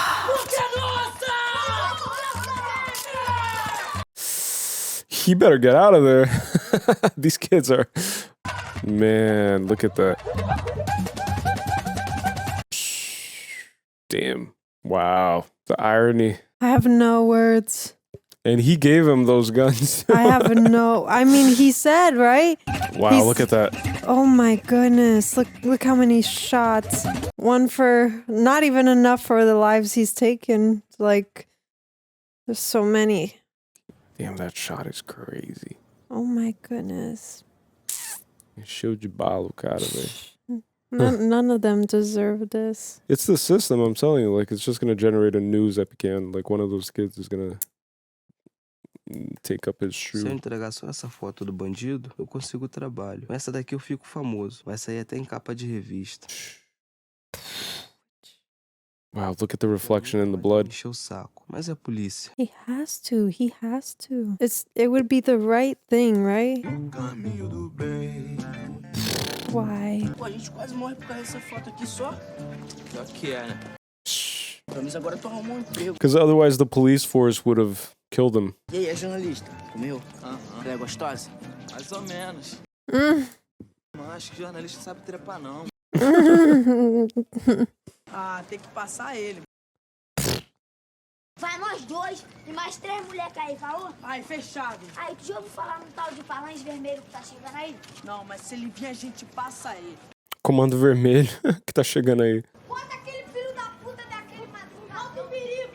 Bota o monarca que tá me devendo. Look at the kid.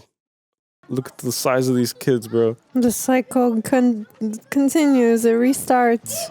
Yeah. And at their core, they're just kids. I know. They just want to have fun.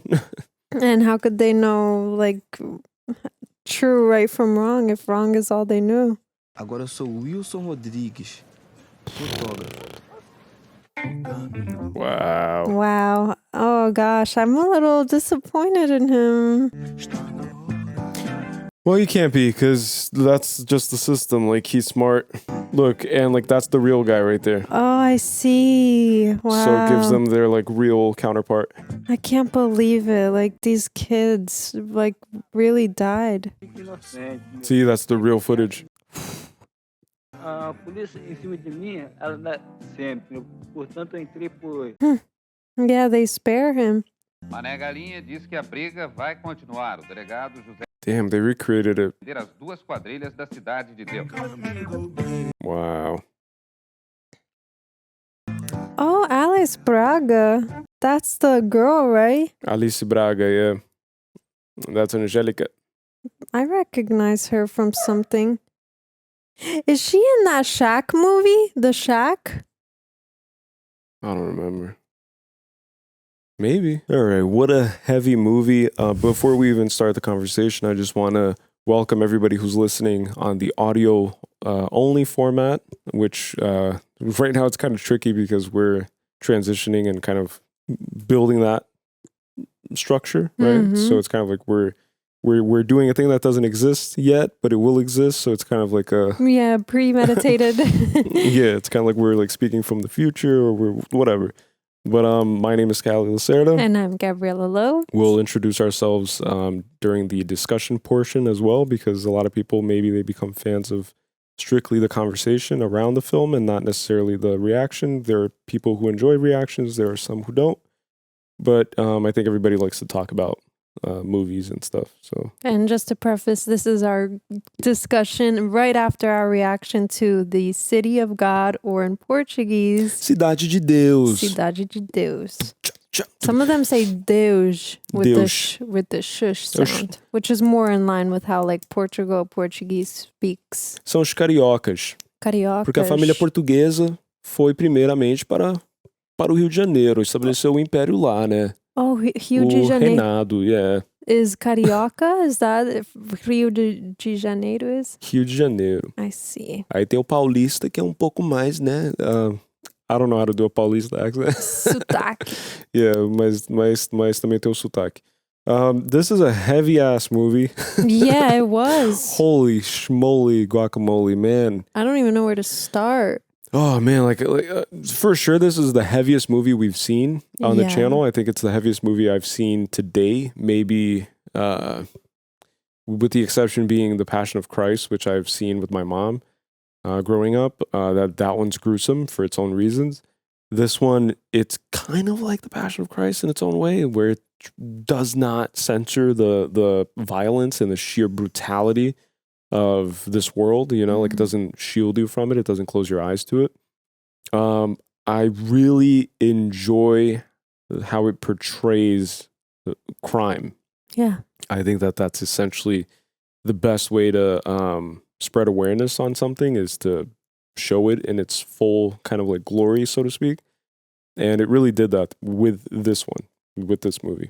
Yeah, it did. And yeah, No, go.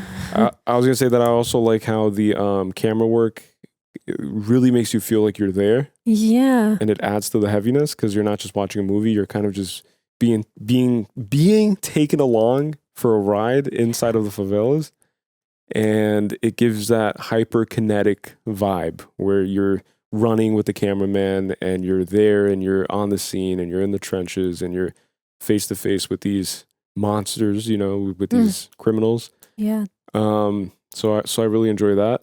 I think the movie, because of that, leaves you a little bit like feeling on edge a little bit, you know, because it tricks your brain a little too well. Yeah. And I think talking about a movie like this right afterwards is probably the hardest thing to do because I feel like you need at least a day or two to process everything. Yeah, digest it. It's like really, because also I think the fact that it is based on a real story and not just one story, right? This is the reality that probably still exists, maybe to some extent. We don't know, but well, we don't know firsthand, but you know, I think that that's what kind of really like adds to the heaviness of it is that there's nothing about it that's fiction. And it's not like, for example, we watched Trains of Busan and that one was very heavy, but there's that like fictional aspect of it with the zombies.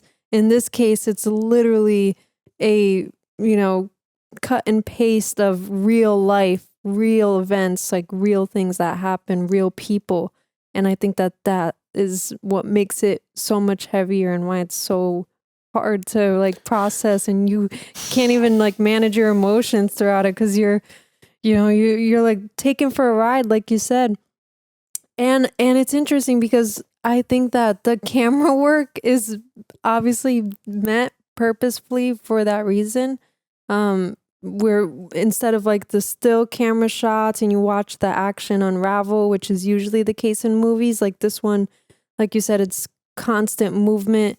We're being taken along with them. We're a part of them. And even in the moments that the camera is still, there's never a moment of ease because there's tension. Even in those moments, there's just like when Rocket, or how would you say it in Portuguese? Buscapé is in the middle of the road with the police on one side and Lil Zé and the group on the other side.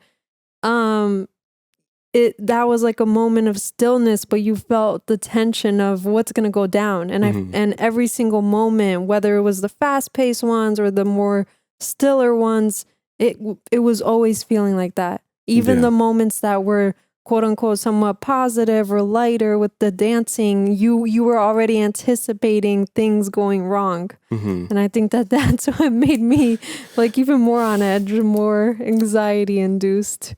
I think that for me, what put me on edge was the randomness of the violence at times. Like when the kid tried to shoot at Zé Pequeno, but he ended up getting Bene.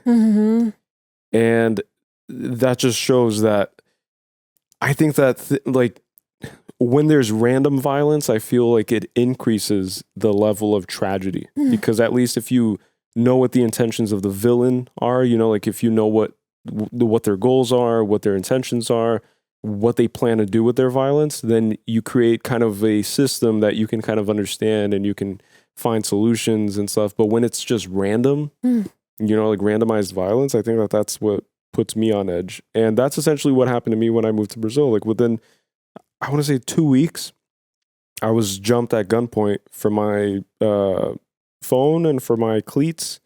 And it was right outside of a soccer school in my city of Goiânia, outside of the Goiás Sports Club.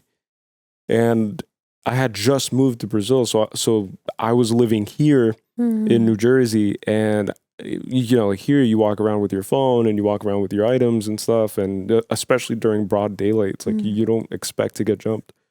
And then I moved there, and then I wasn't really kind of like instructed on how the streets work per se. And then that happened. So it is random, you know, like it's not like somebody was stalking me for weeks and they had intel on where I would be or anything like that, which is usually portrayed in the movies. But it's just random. It's just because somebody felt like stealing or robbing me, and so they went and did it and just put the gun up to my stomach and just like said, you know, like give me everything you got. But like that's it's kind of the reality. And while living in Brazil, like for the few years that I lived there, like I lived there for 6 to 7 years, it was a constant anxiety about kind of like where you go at what time, what streets you walk down at what time. So you always had to kind of keep that in mind when you would navigate the world there. So it's a common thing. And it's weird too. Like I just want to say this for the people out there who are bilingual or who speak more than 2 tongues. I feel like when I start speaking Portuguese, like we've been doing in this video, my brain gets like mixed up. Like it's like a big salad mix type of thing. It's like now I feel like my English is jeopardized because I've introduced like a new language. And then my brain is kind of like...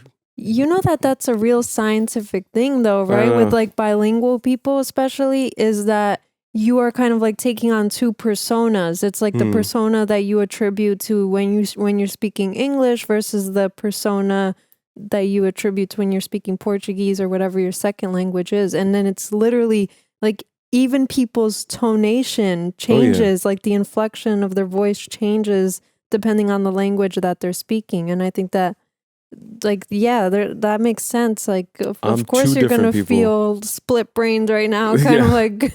Yeah. And it's weird too, like, especially when you've spent so long away from your home country. It's been 7 years for me.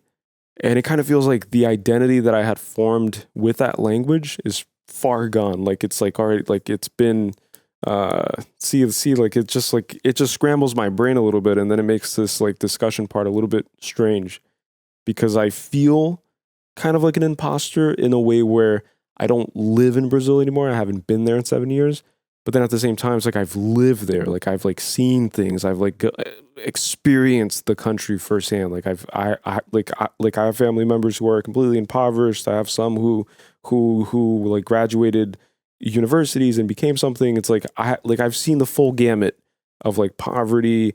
I've like I have friends who are affluent and who like are part of the elites there, and I have friends who are completely impoverished and whose parents work as like pedreiro and like faxineira and stuff. So it's like I've seen the whole thing, but because it's been so long, I feel like I'm not really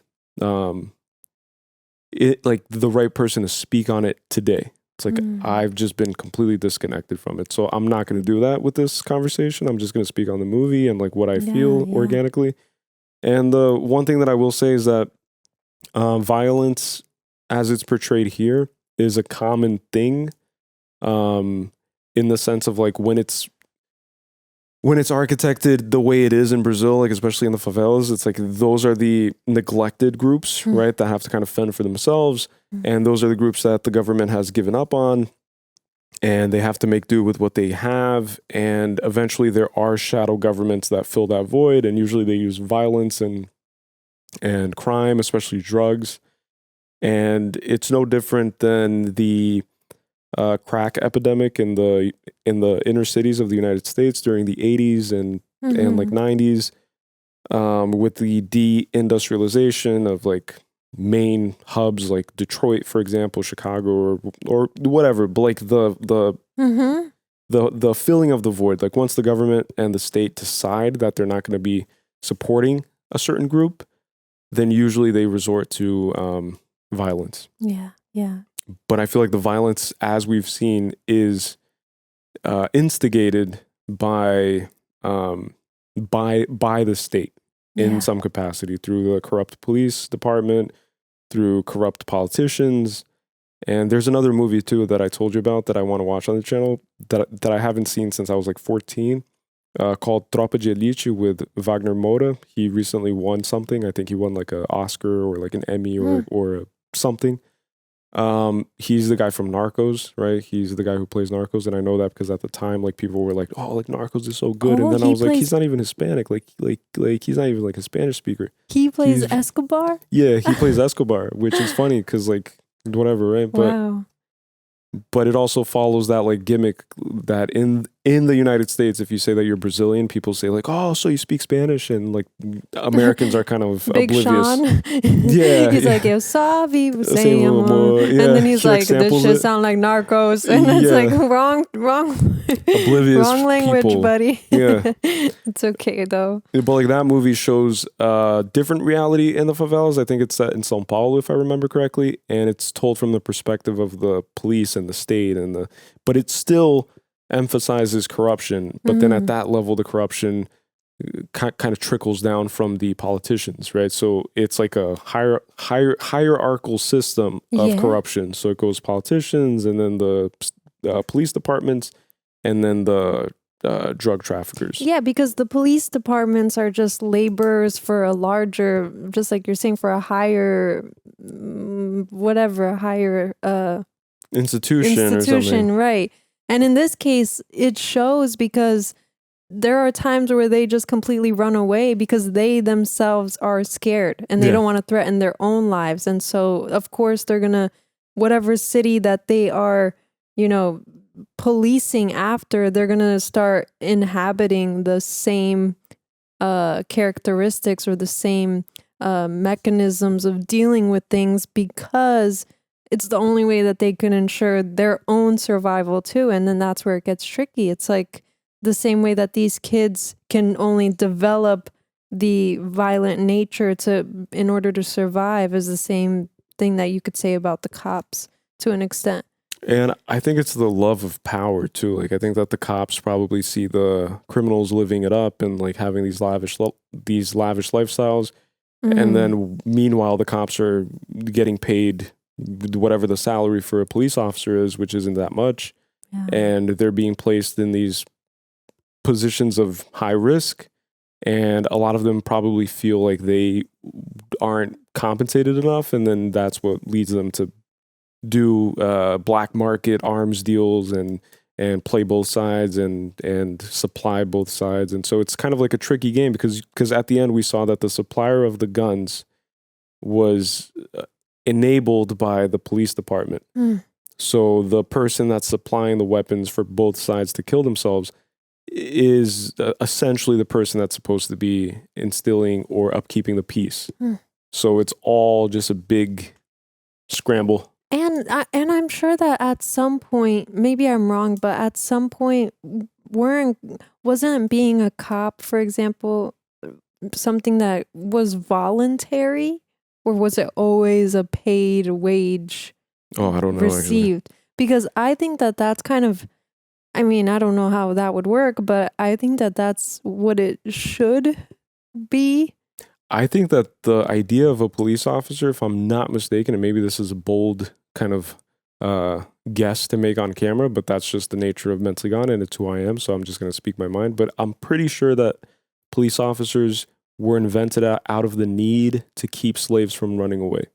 Oh, I see. So then they were policing them, so keeping them in line, and obviously violence and abuse of power. I don't know I don't know how police came to be. I genuinely don't know. I don't know. But I do know, like in Portugal, for example, at least it applies to the fire department. They do their job voluntarily. Oh, so yeah. I don't think they even get paid for it. Yeah. And I think that that's I feel like these types of jobs, it should be that way when you're like these like putting your life on the line jobs, because I think that when you start associating it with money, then it becomes like weird because you're doing something that's meant to protect people's lives. And you're taking vows too. Like it's almost like if you were to say that judges, right?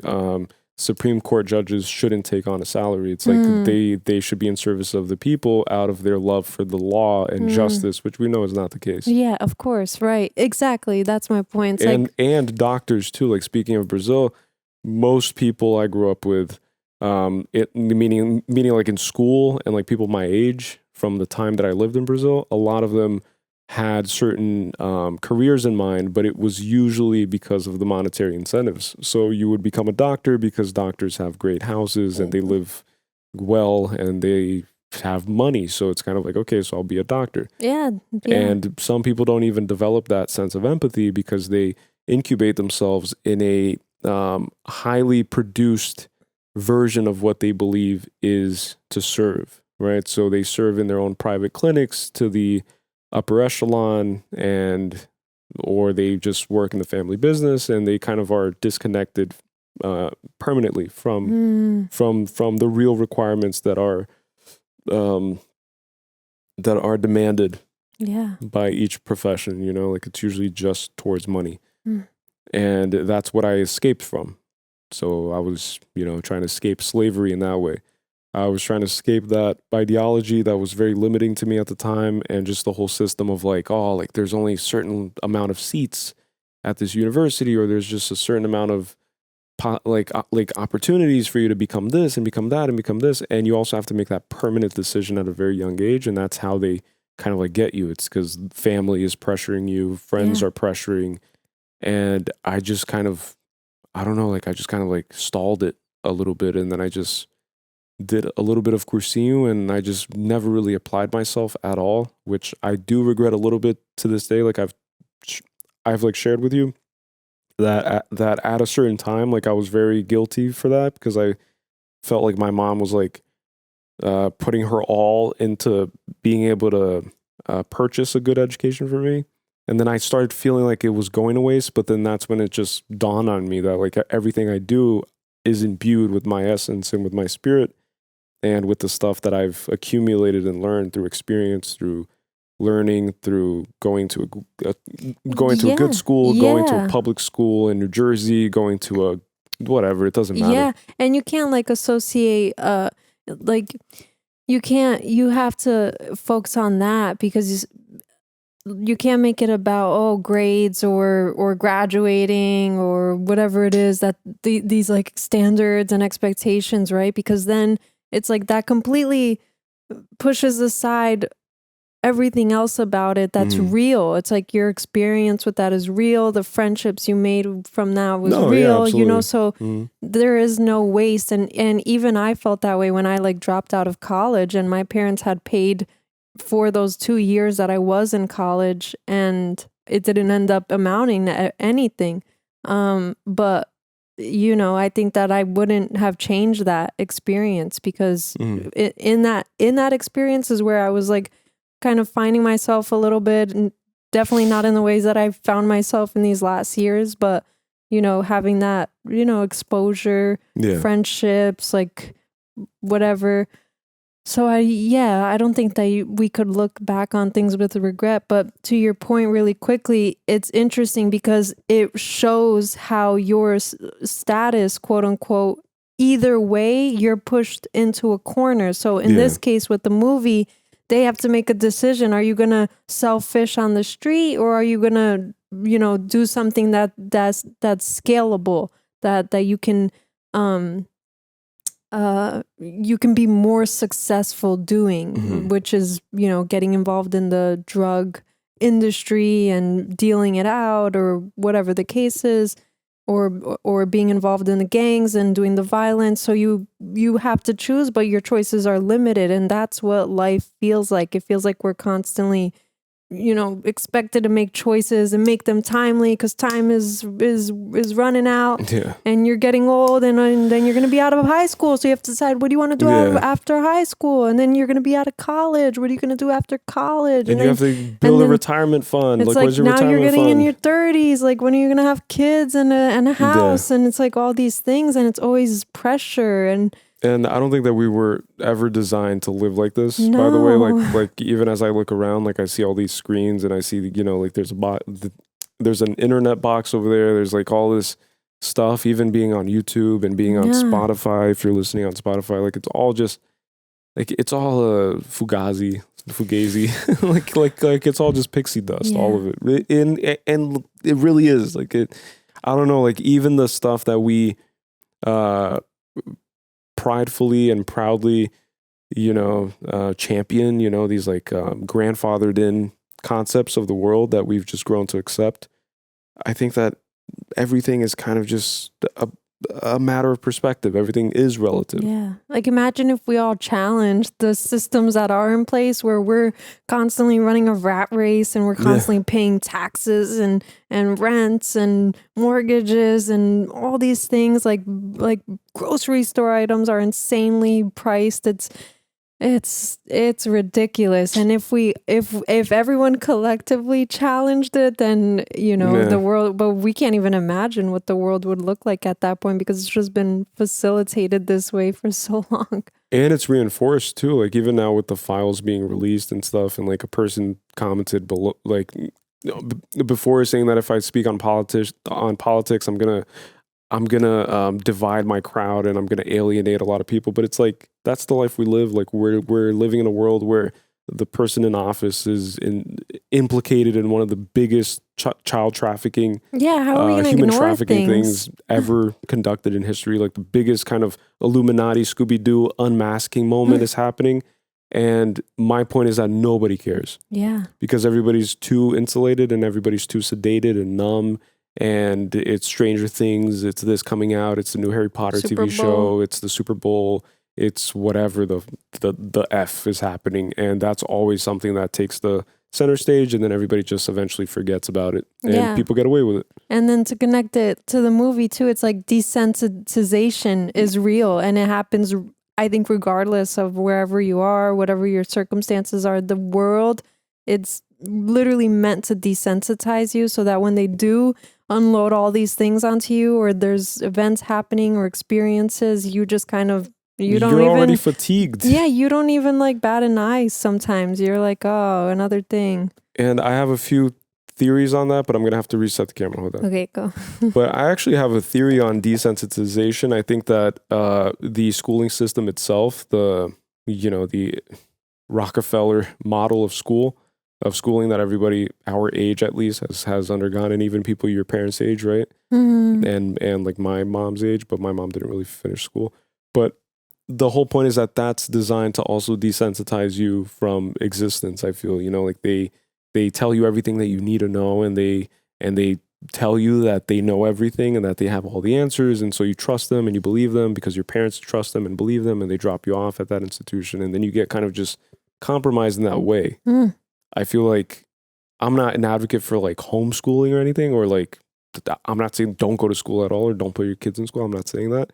But I'm also saying that there's more to life than just whatever the system wants you to believe there is, Yeah, yeah. And that's very hippie talk. That's very hippie-ish. But I feel like there's more to all of this. I don't know how to put it into words any better there's than nothing that. else to say. It's like there is so much more. Without being put on a list or something, Yeah, It's like I can't really incite anything. I can't really tell anybody to do anything. Like I'm not saying that. I'm just saying that that's my opinion and that's how I feel. I feel like a lot of my life has been observing. A lot of my life has been kind of like Buscapé's life. It's kind of like observing, kind of like not really knowing which side you want to go, and kind of believing that maybe there's a better way out, And just to segue into that and to speak a little bit on the movie now, I think that was brilliantly showcasing that in a society like Brazil, the only way for you to escape the favela is through art. And art is usually photography, it's music, football, or sports. Mm-hmm. And that also applies here. Like when you see those people getting drafted, right? When you see like the draft picks and stuff, and they have their whole family with them, and everybody's crying, their uncle's crying in happiness and so proud because they're finally escaping poverty. So it's kind of like winning the lottery. But the system is designed in that way to then control that public perception and to really sell and peddle that idea that we live in an equal society where everything is based off of a meritocracy, right? If you work hard, then you'll make it. But the reality is much different than that, like you I don't know. It's yeah. I don't think that that's how the world works, in my opinion. I don't believe in that. I don't. I think that it's very it's designed for most people to fail and to upkeep the privileges of a small percentage. Yeah, inequality is a system that is created. It's and purposefully to keep 1% and the 1% and everybody else beneath, and have this hierarchy of social class, economic class, because how could the rich stay rich if they don't have the poor to keep them rich, you know? So it's, if you don't understand that, then, but that's the truth. It's like, that's just the reality. And there are 3 levels of violence too. There's direct violence, which is bloodshed. There's structural violence, which is the lack of infrastructure, which is very prevalent in places like the slums across all of South America, not just in Brazil, but the slums represent that. It's limited hospital opportunities, limited education. And then you have cultural violence, which is what we're kind of speaking on. It's the narrative being controlled by the small group of people who then, I don't know, like during the crack epidemic, right, in the 80s, in the 70s, late 70s, 80s, 90s, what was emphasized in the news at that time, at least, and like artists like Kendrick Lamar have albums about it, have songs about it, try to express themselves and try to reclaim that narrative. But essentially what was emphasized was the addiction was publicly proclaimed by Nixon as America's public enemy number 1 was addiction to drugs, was drug addiction. So that's a deliberate choice versus providing a solution to it, versus understanding the trauma and the mix of trauma with poverty and how that presents itself as like a gateway, a door into violence, into shadow governments, into gangs. There's no interest from the top up to eliminate these threats. There's further interest in propagating more division, because then you present yourself as the authority and you present yourself as the one with the solutions and the answers. And not to mention that the government was the one that was injecting these drugs. It's not a conspiracy, right? It's basically proven at this point, but the government was supplying the drugs for the crack epidemic. And just like they supply the guns. Yeah, and to your point, it's like, oh, but people still trust their government, right? Like, like you have to, right? And like that's the idea, is that there's also a thing called learned helplessness. And learned helplessness is the condition of like, you first undergo the process of desensitization, which is what we see the kids undergoing, right? Like they see people getting killed and they also do the killing themselves. And then once you are desensitized, you are then conditioned to believe that you don't have any power to remove yourself from that position of chaos. And the way that they discovered this was that it was I think it was a state-funded research program. Of course it was, I think. But scientists used 3 groups of puppies, and they put them inside of cages where they would shock them. And with the first group, they shocked them, or they just kept them in the cage for a while, and then they opened the cage and they allowed them to leave. The second group, they put them in the cage, but inside of the cage there was a button that if the dogs learned to press the button, they would open the doors and they would be able to escape. And so they would shock them until one of the dogs was smart enough to press the button and then open the cage for the other ones. And in the third one, they placed them in a cage with no button, or they covered the button and like made the button visible, but they couldn't access it. And they left the cage closed and they just shocked them and just kept shocking them. And then after they conducted this experiment, they took all 3 groups and they placed them in an open space where the floor was still shocking them, but there was a small barrier where they could jump over to the other side where there was no shock. And so the first 2 groups did exactly that. And then the third group was placed there and just sat there getting shocked because it had been conditioned and learned that there is no out, solution, that there's no solution. So like that's learned helplessness. And just going back to the whole conditioning and the whole, just like desensitizing, I think that's what the system is designed to do.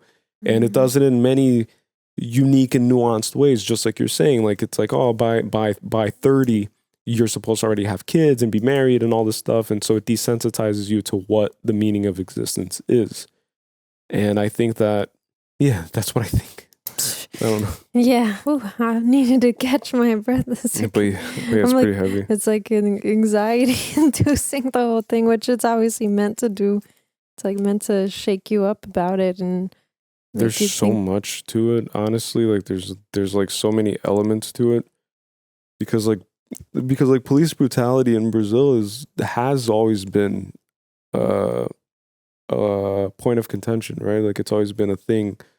And I think that the extrajudicial kind of methods that the police use and that the people who are supposed to be protecting the people use towards criminals, right? Like they like beat them up, they torture them, they resort to inhumane methods, makes it so that they kind of force the criminals to become what they become.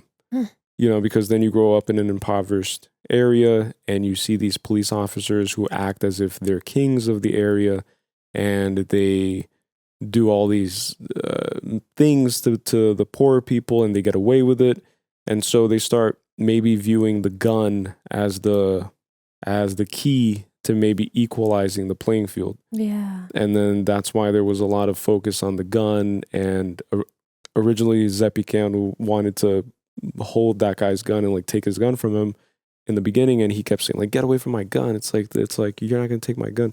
And I think that's the whole point, is that you want to exit that condition of being oppressed through the one thing that's designed to perpetuate violence. Right? Like gun. And like that's why in America you have the whole debate, and the whole country is divided on gun violence and ownership of guns, and you have whole states that that champion that, and other states that hate that.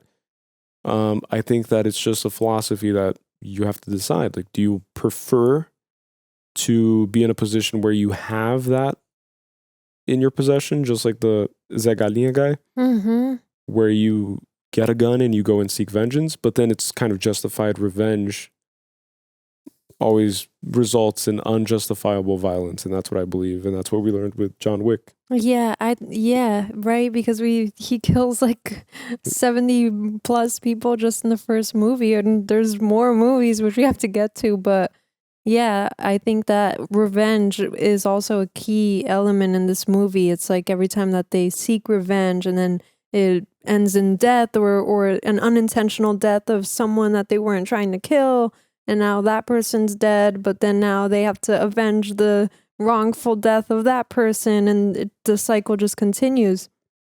And I think, yeah, to your case, it's if the guns were removed entirely, then I think it would be significantly less. And I think that that's just a fact, obviously.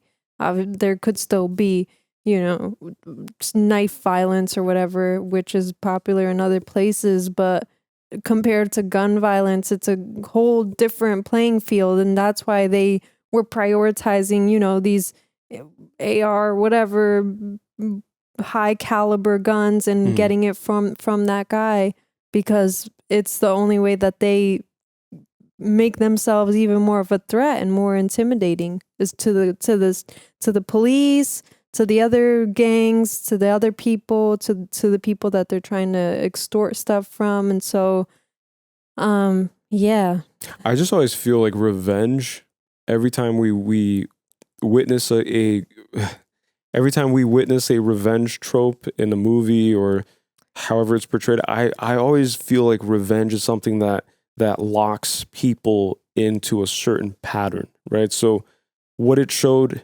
when it cut to Buscapé and his friend, who were trying to maybe embark on that path and trying to rob places also, is that every time that they confronted an opportunity to then go down that evil, dark path and rob someone and point a gun at someone, they ended up witnessing the soul in the people that they encountered.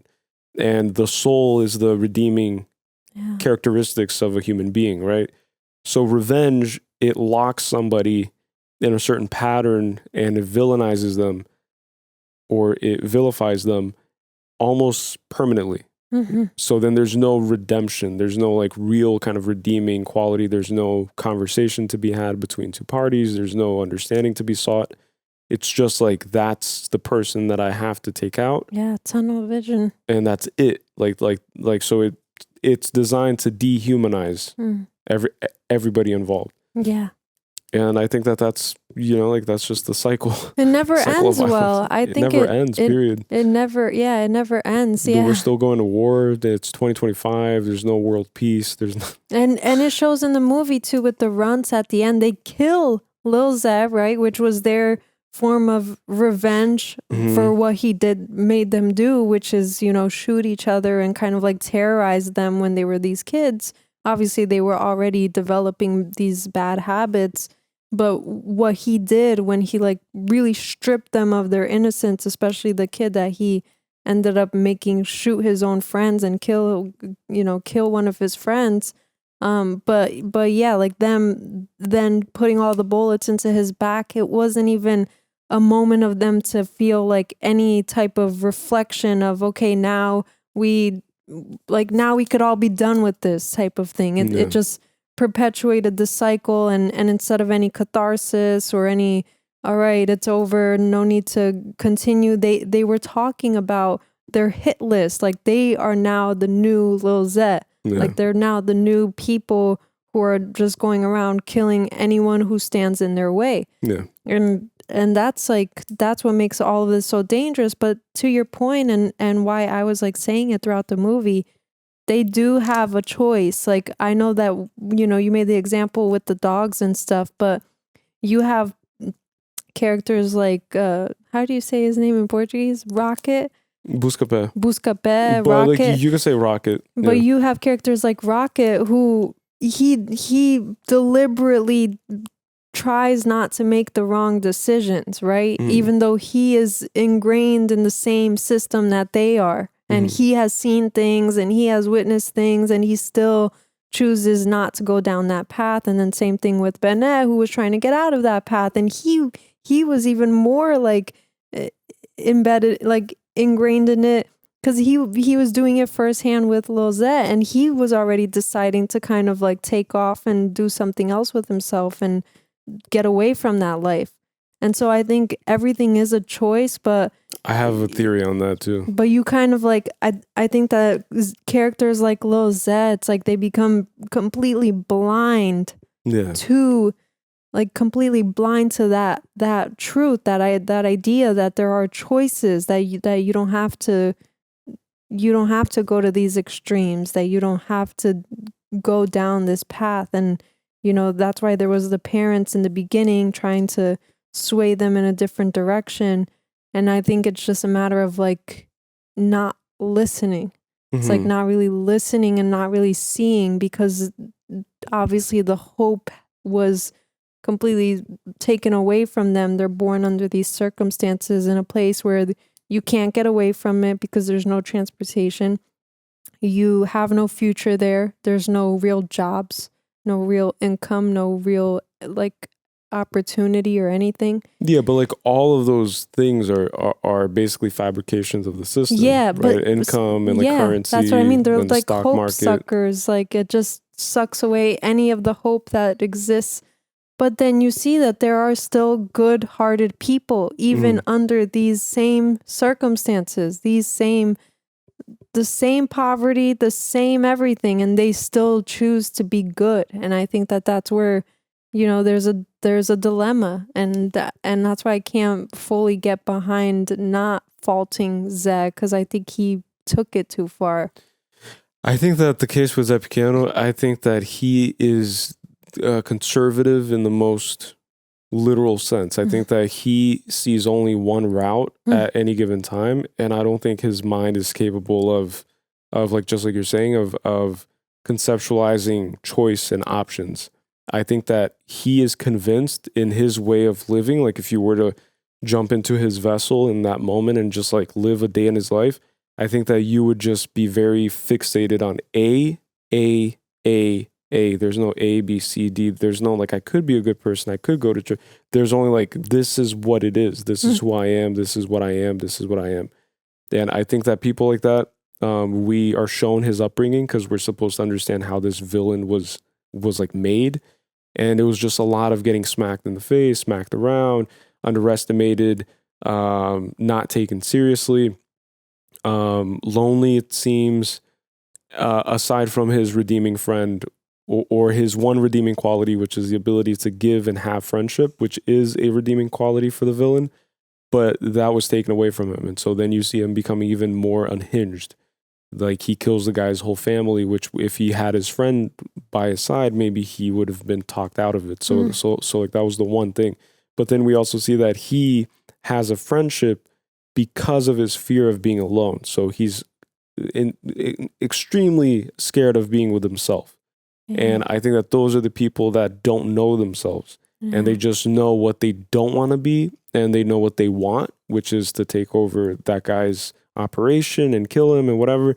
And they know that they want power and they want fame and they want glory and they want to be respected and they want to be seen and they want to be powerful. Which is all just a void of not having love. Like that's really because we never see his parents in this. Yeah. So he probably doesn't have parents at all. Yeah, because like love is what makes the flower open, right? Yeah. It's like that's what sunlight is. That's what the sun of every day is. And that's the promise in the Bible, in most religions. It's the covenant with God, right? It's the reminder in the rainbow. It's the whatever. Like, but I think that people like him, I don't think that they are open. I think that it's just their reality has restricted them to that point.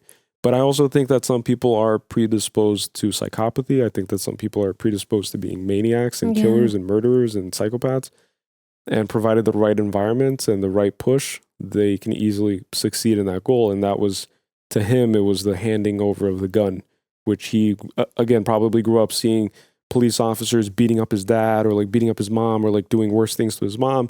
And he always felt powerless. And so then he sees the gun and now he's like, and just starts laughing and just driving and just feeling like, see how like now I'm in control. Yeah, I'm in control.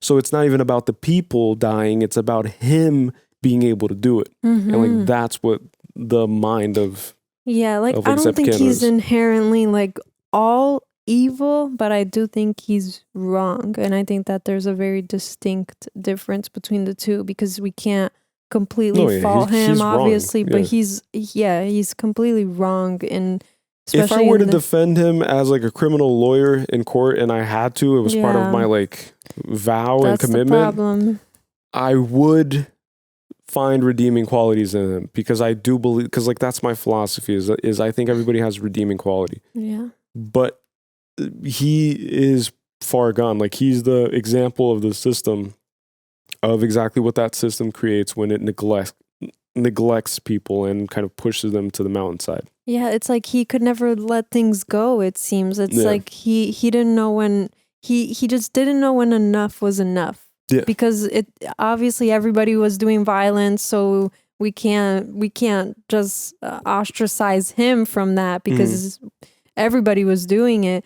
But him specifically, he just really pushed it past its limits a lot of times. Like what he did with the girl in front of Galina's knockout Ned's face and stuff. It's stuff and what he did with the kids, it's like it's traumatizing things. It's things that strip the innocence and obviously he's retaliating his own, inner world onto other people and projecting that. But then you see also that like those cases that you mentioned, it's also to destroy and to corrupt the souls of other people. So so like that's why his upbringing was probably horrible. Like we don't know if he was abusing animals, if he was killing animals like a psychopath, or if he was bedwetting, or all of these other things that are characteristics of a true sociopath and a true psychopath. Bedwetting is? Yeah, bedwetting is like one of them. Peeing your bed? Peeing your bed, yeah.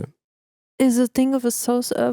I peed my bed as a kid. It's not the thing, but it's one of the I was like, wow, things that they used to measure it. Yeah. I'm like, oh my gosh, don't say that. I've definitely peed my bed as a kid. But I feel like it's because he doesn't believe that there is a prevailing good, and he's alluded to that when he was speaking to Bene.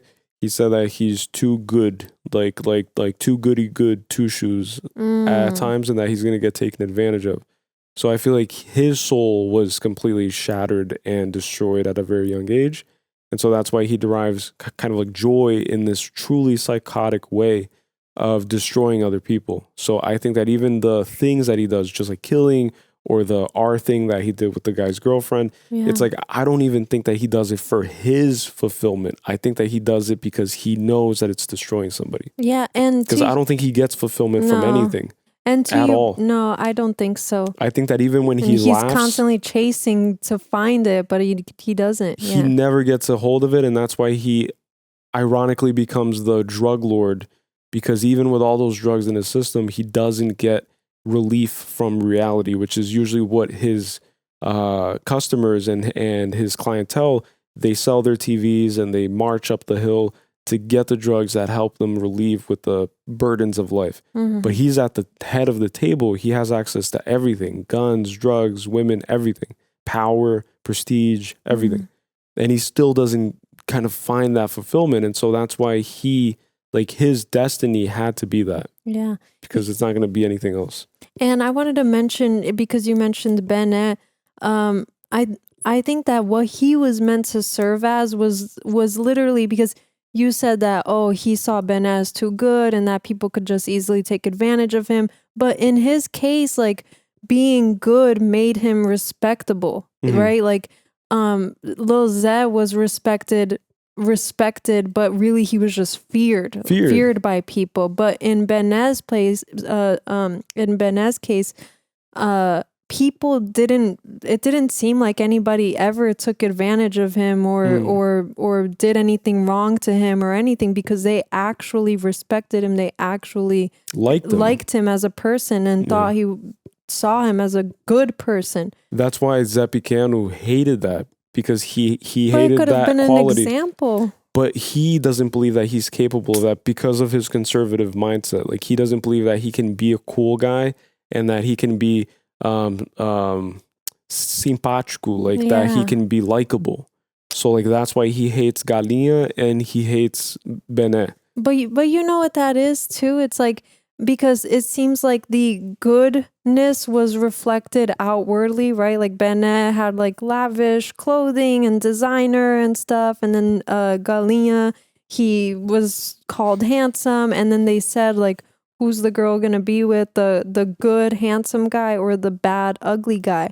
But what I think that really is, because like I don't think that attractiveness even works that way. I think like all that is that it's like a reflection of your character. It's like if you're ugly inside, then it's reflected outwardly, not necessarily like physically, but just like in your demeanor, in your, even the way he asked her to dance and stuff. So I think that, it isn't even about appearance. It isn't even about anything of that sort. It's just a matter of like, when you have peace within yourself, which he obviously doesn't, then it literally repels people away from him, girls especially, and that's why he is a loner in that way. But I don't think it had anything to do with like him not having the ability to, talk up a girl if he wanted to, or if he believed in himself enough to do it. So. But I don't think I don't think he doesn't know how to not be himself. I think that he's just locked into that mindset. And he just, at a very young age, he got a taste of what power was for him. Yeah. So like maybe Ben's power was being a charismatic guy and friend to people at school. He was charismatic, grew up, was charismatic. But then Zepicano was just like from the get, like he was murdering people, cold blood. Yeah. And he was basically redeeming life for him, because like he didn't get the gun and then shoot himself because his life was so miserable.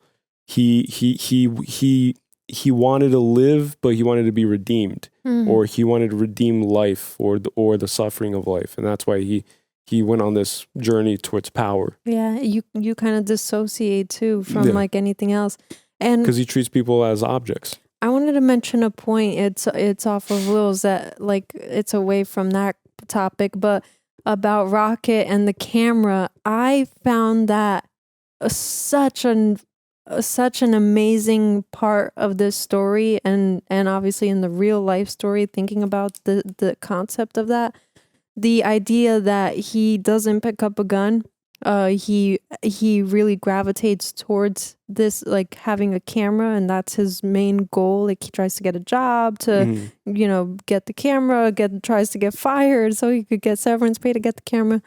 But then, to my point, what I thought was so interesting is that it's literally a physical manifestation of the idea that he is removed from that reality, because he sees that reality through a lens. So there's like a barrier that separates him from the gang stuff that goes on. And I think that that's interesting, because there's like it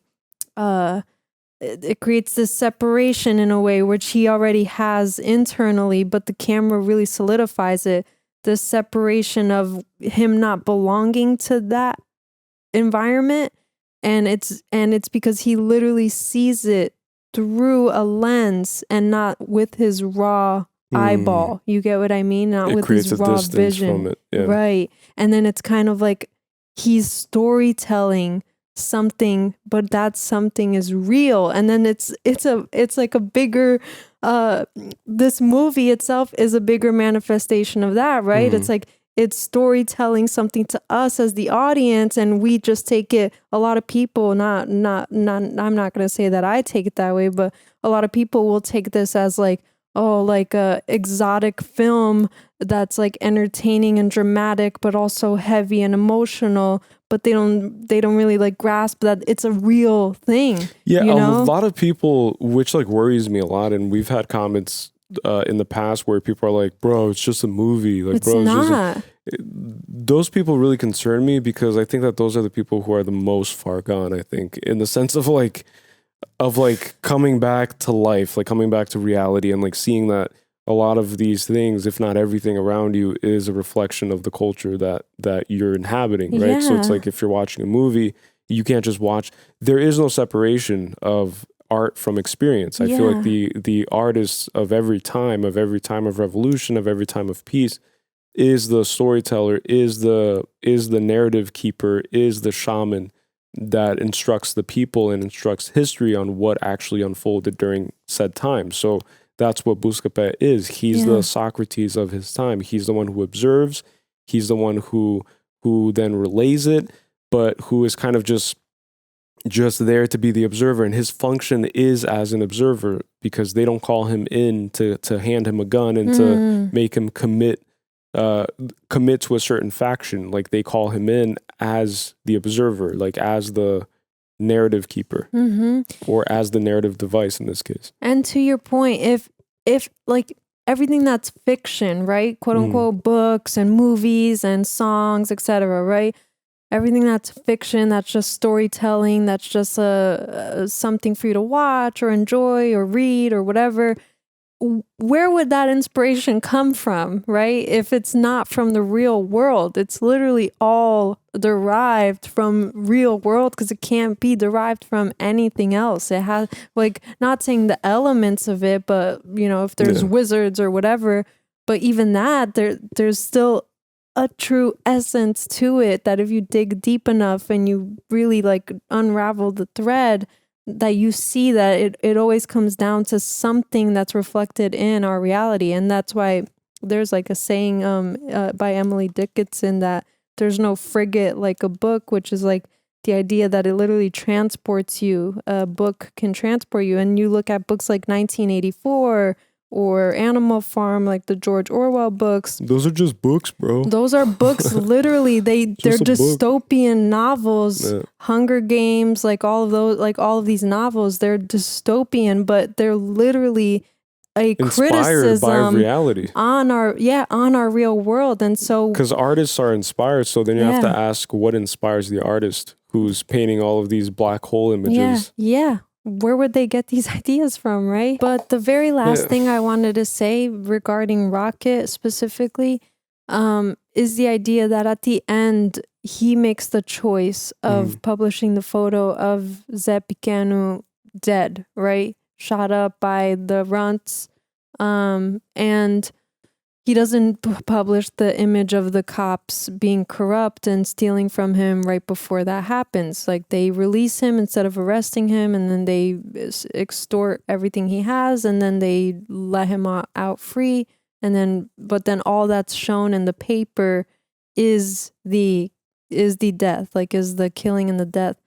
And more specifically of a black man filled with bullets, and then underneath it I think it read that the police are portrayed as the heroes. So the police is the one that apprehended and the ones that took down this villain. Yeah. And so for the population of Rio de Janeiro, there's the villain that has finally been defeated, and here's proof.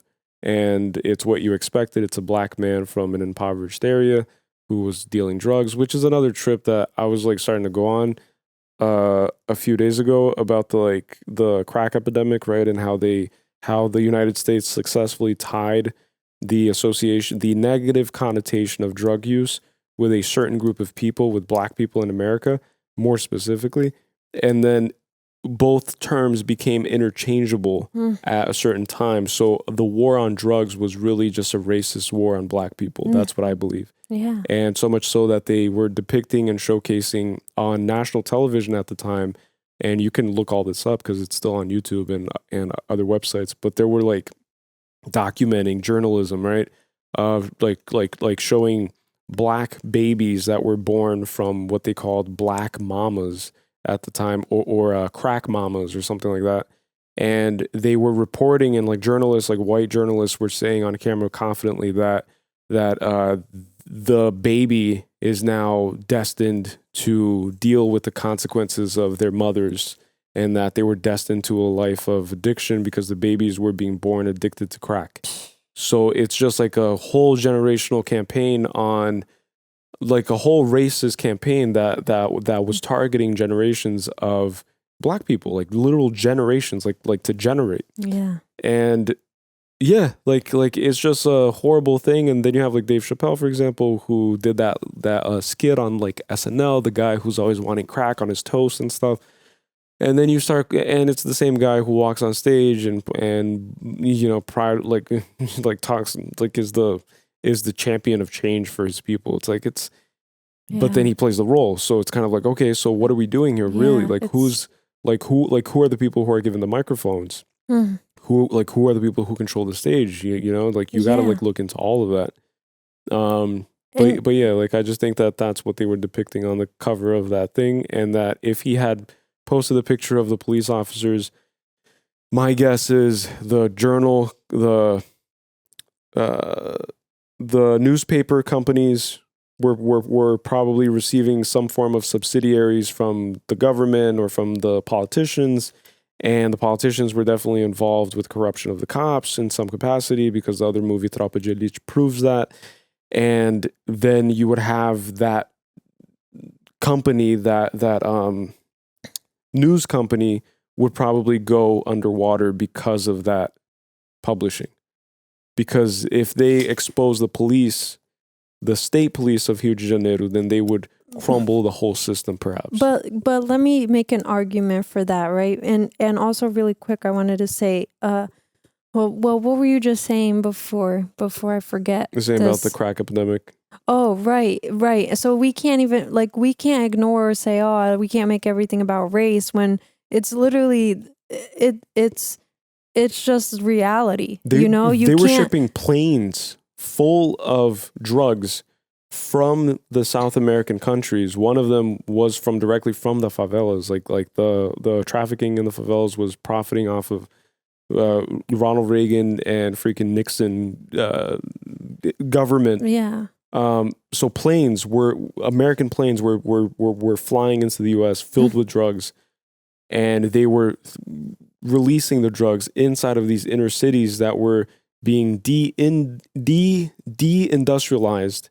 So companies and industries like Coca-Cola, Ford, they were leaving these places. So all the jobs were leaving, and then they were abandoning the impoverished people. Yeah. And then they were incubating them and just making their lives an example. That still exists on Skid Row. It's like Skid Row, they literally, after they are incarcerated, whatever bus they takes, it drops them right back there. Yeah. It's literally designed that way. to just keep them in that same cycle. And it's not going to drop you off next like beachfront. Yeah, and to my point it is that like we can't ignore it, and then just because I think that that's just a way of like staying kind of in line, and that's why they want you to reiterate, oh, not everything is about race. It's like that's literally what they want you to say. The world was built on the freaking race dichotomy, white versus black. Like it's been built on that. It's like years and years of slavery. And this movie depicts it too, because if you look at the police, for example, they're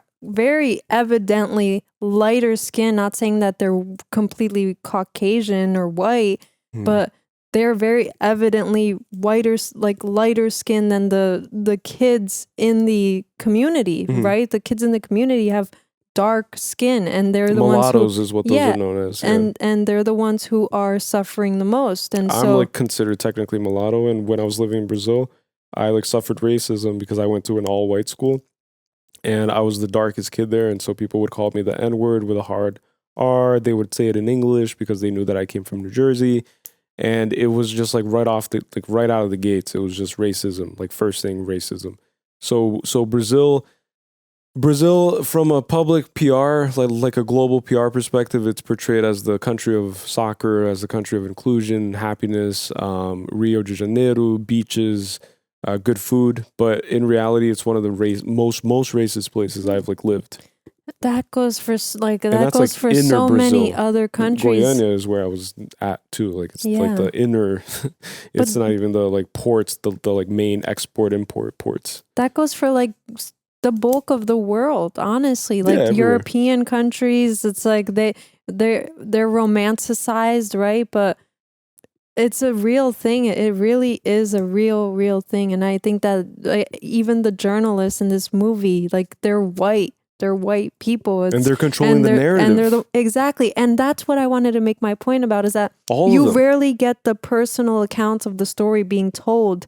It's always like someone else. The only people who are able to tell the story are the people who have power or influence to do it. And so the journalists, and that's why to my point is that I don't think that company would have been taken down and lost all, like completely disintegrated and then went broke or whatever. He said it. He said that if he published the story about the cops, he would be famous. If he publishes the story just about Lil Zed's death, he would have a job. But if he published the story about the cops, he would be famous. And he knew that. But then fame comes with a price, right? And that's what he was scared of.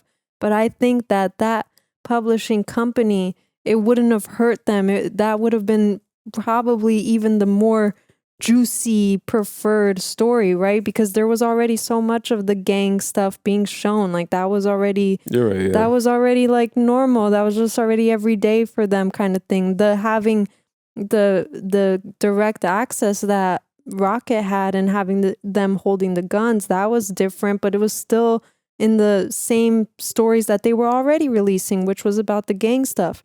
And then all that makes it seem like is, City of God is ridden with gang violence. Like that's the label and stuff. And then, the policing is just there to, they're not there, remedying any of it. They're not there doing follow-ups or they're investigations. The guns. Yeah, they're just making the problem worse. And then it's like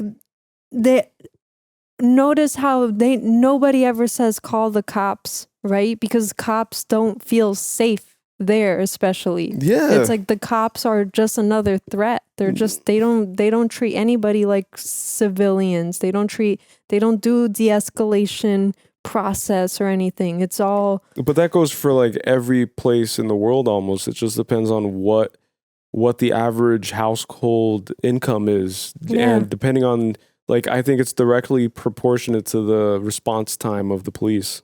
Like if you're in the inner city Detroit and you call the cops, they might not even arrive in time for anything. But if you go to like a Montclair in New Jersey, like the upper echelon, and the houses are worth millions, Yeah. They'll be there in a jiff, and they'll bring the SWAT, they'll bring the president to like greet you at your door and help solve your problem. They'll like calm you down. The Pope will show up there. Everybody shows up there. Yeah. So it's all about like the people's value is determined by their contribution to upkeeping the system. So that's what I've come to understand over my years of life, right? So the owners of Coca-Cola and the owners of cigarette companies or alcohol companies, those are the ones that will be given privileged treatment. The last thing I wanted to say, because then we'll wrap it up, but I wanted to mention, you know, in the scenes where it like cuts to them dancing and stuff, and then you're kind of feeling like happy for them a little bit, which is weird, and I think that that's intentional. I think that the movie is literally meant to mimic what the people themselves or characters, but I'm saying people because it's a real story, but the people themselves, what they like, what's going through their mind, right? They have all this like luxury, right, that they've gotten from these like robberies and stuff, and then they could just dance and be free if spirited, and they're dressed up and whatnot, and then it feels like there's like all the weight melts away, and then we as an audience literally replicate and mirror that same feeling when those scenes come, right? Because it's so different from the violent scenes, like that we almost like dissociate or disconnect the two and separate the two from each other. But I think that that's intentionally meant for us to reflect on our own ways of seeing life and our own perspectives, because we so easily glamorize things without really unraveling all of the layers behind it. And like, you know, everything that's glamorized is like cars and money and like sensuality and all these things in the world that are status. Yeah, like all these things. Yeah. Because like Rolex watches were initially designed and engineered for divers. So like people who dive in the ocean, that's what Rolexes were designed for. And that's why their most famous line of watches is called the Submariners. I did not know. See, I don't even know anything about But like that. most people don't know that, and like Yeah. and like most people know Rolex, but they don't know the function of the item. So the item itself becomes a product of status. Yeah. Like just status for the sake of status. Exactly. But then that's what I'm saying, is that then you don't really see anything that like really goes behind all of those things, right? Like where was it manufactured? Like nobody ever really questions all of that. Like who is making these things? Like are they getting their value for it? Obviously not, because it's worth thousands of dollars, right? And it's obviously getting pocketed into the wealthy and not to the people who are doing the labor for it. So right, because the owners of the companies nowadays with like media is that they just invest a big chunk of the money that they profit, and they invest it back into the like marketing of the product. So the product is marketed. We are given food that's poisoning us. We are given ideologies that are poisoning us. We are given identities that poison us over time. So it's like we are kind of just prisoners of the system that's designed to keep people compliant to what the narrative is, and the people who control the narrative are then invited to islands who are then compromised in order to be told still what to do, right? So like power is given, but at a cost. And because there is no absolute power unless you're someone, I don't know, like unless you're like a Rothschild who like controls the currency and controls the model of the world, like what the world is built off of, just like we're learning in Game of Thrones.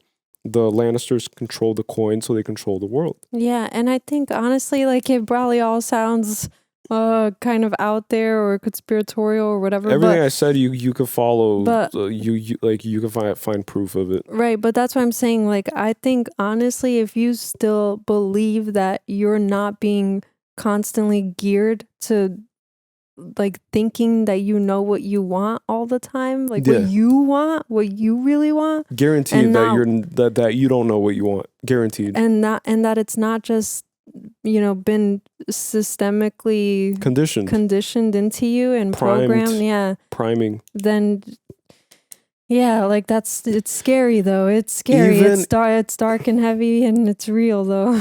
Even in the lane of like reaction videos, right? Like people who are fans of reaction videos, you guys have been primed and conditioned by other channels to treat this as a form of industrialized product. Yeah. So much so that we've mentioned before that there's been an entire industry created in India where the creative process of editing, of piecing together a video for YouTube by the creator has now been outsourced, and the whole industry has been created around it. Like streamlined and kind of very like unilateral, very cookie cutter. It's like nothing is, and that's so much of the world. It's like everything is what do you call it? Immediate gratification. Everything is instant. Everything is convenient. Everything has to be.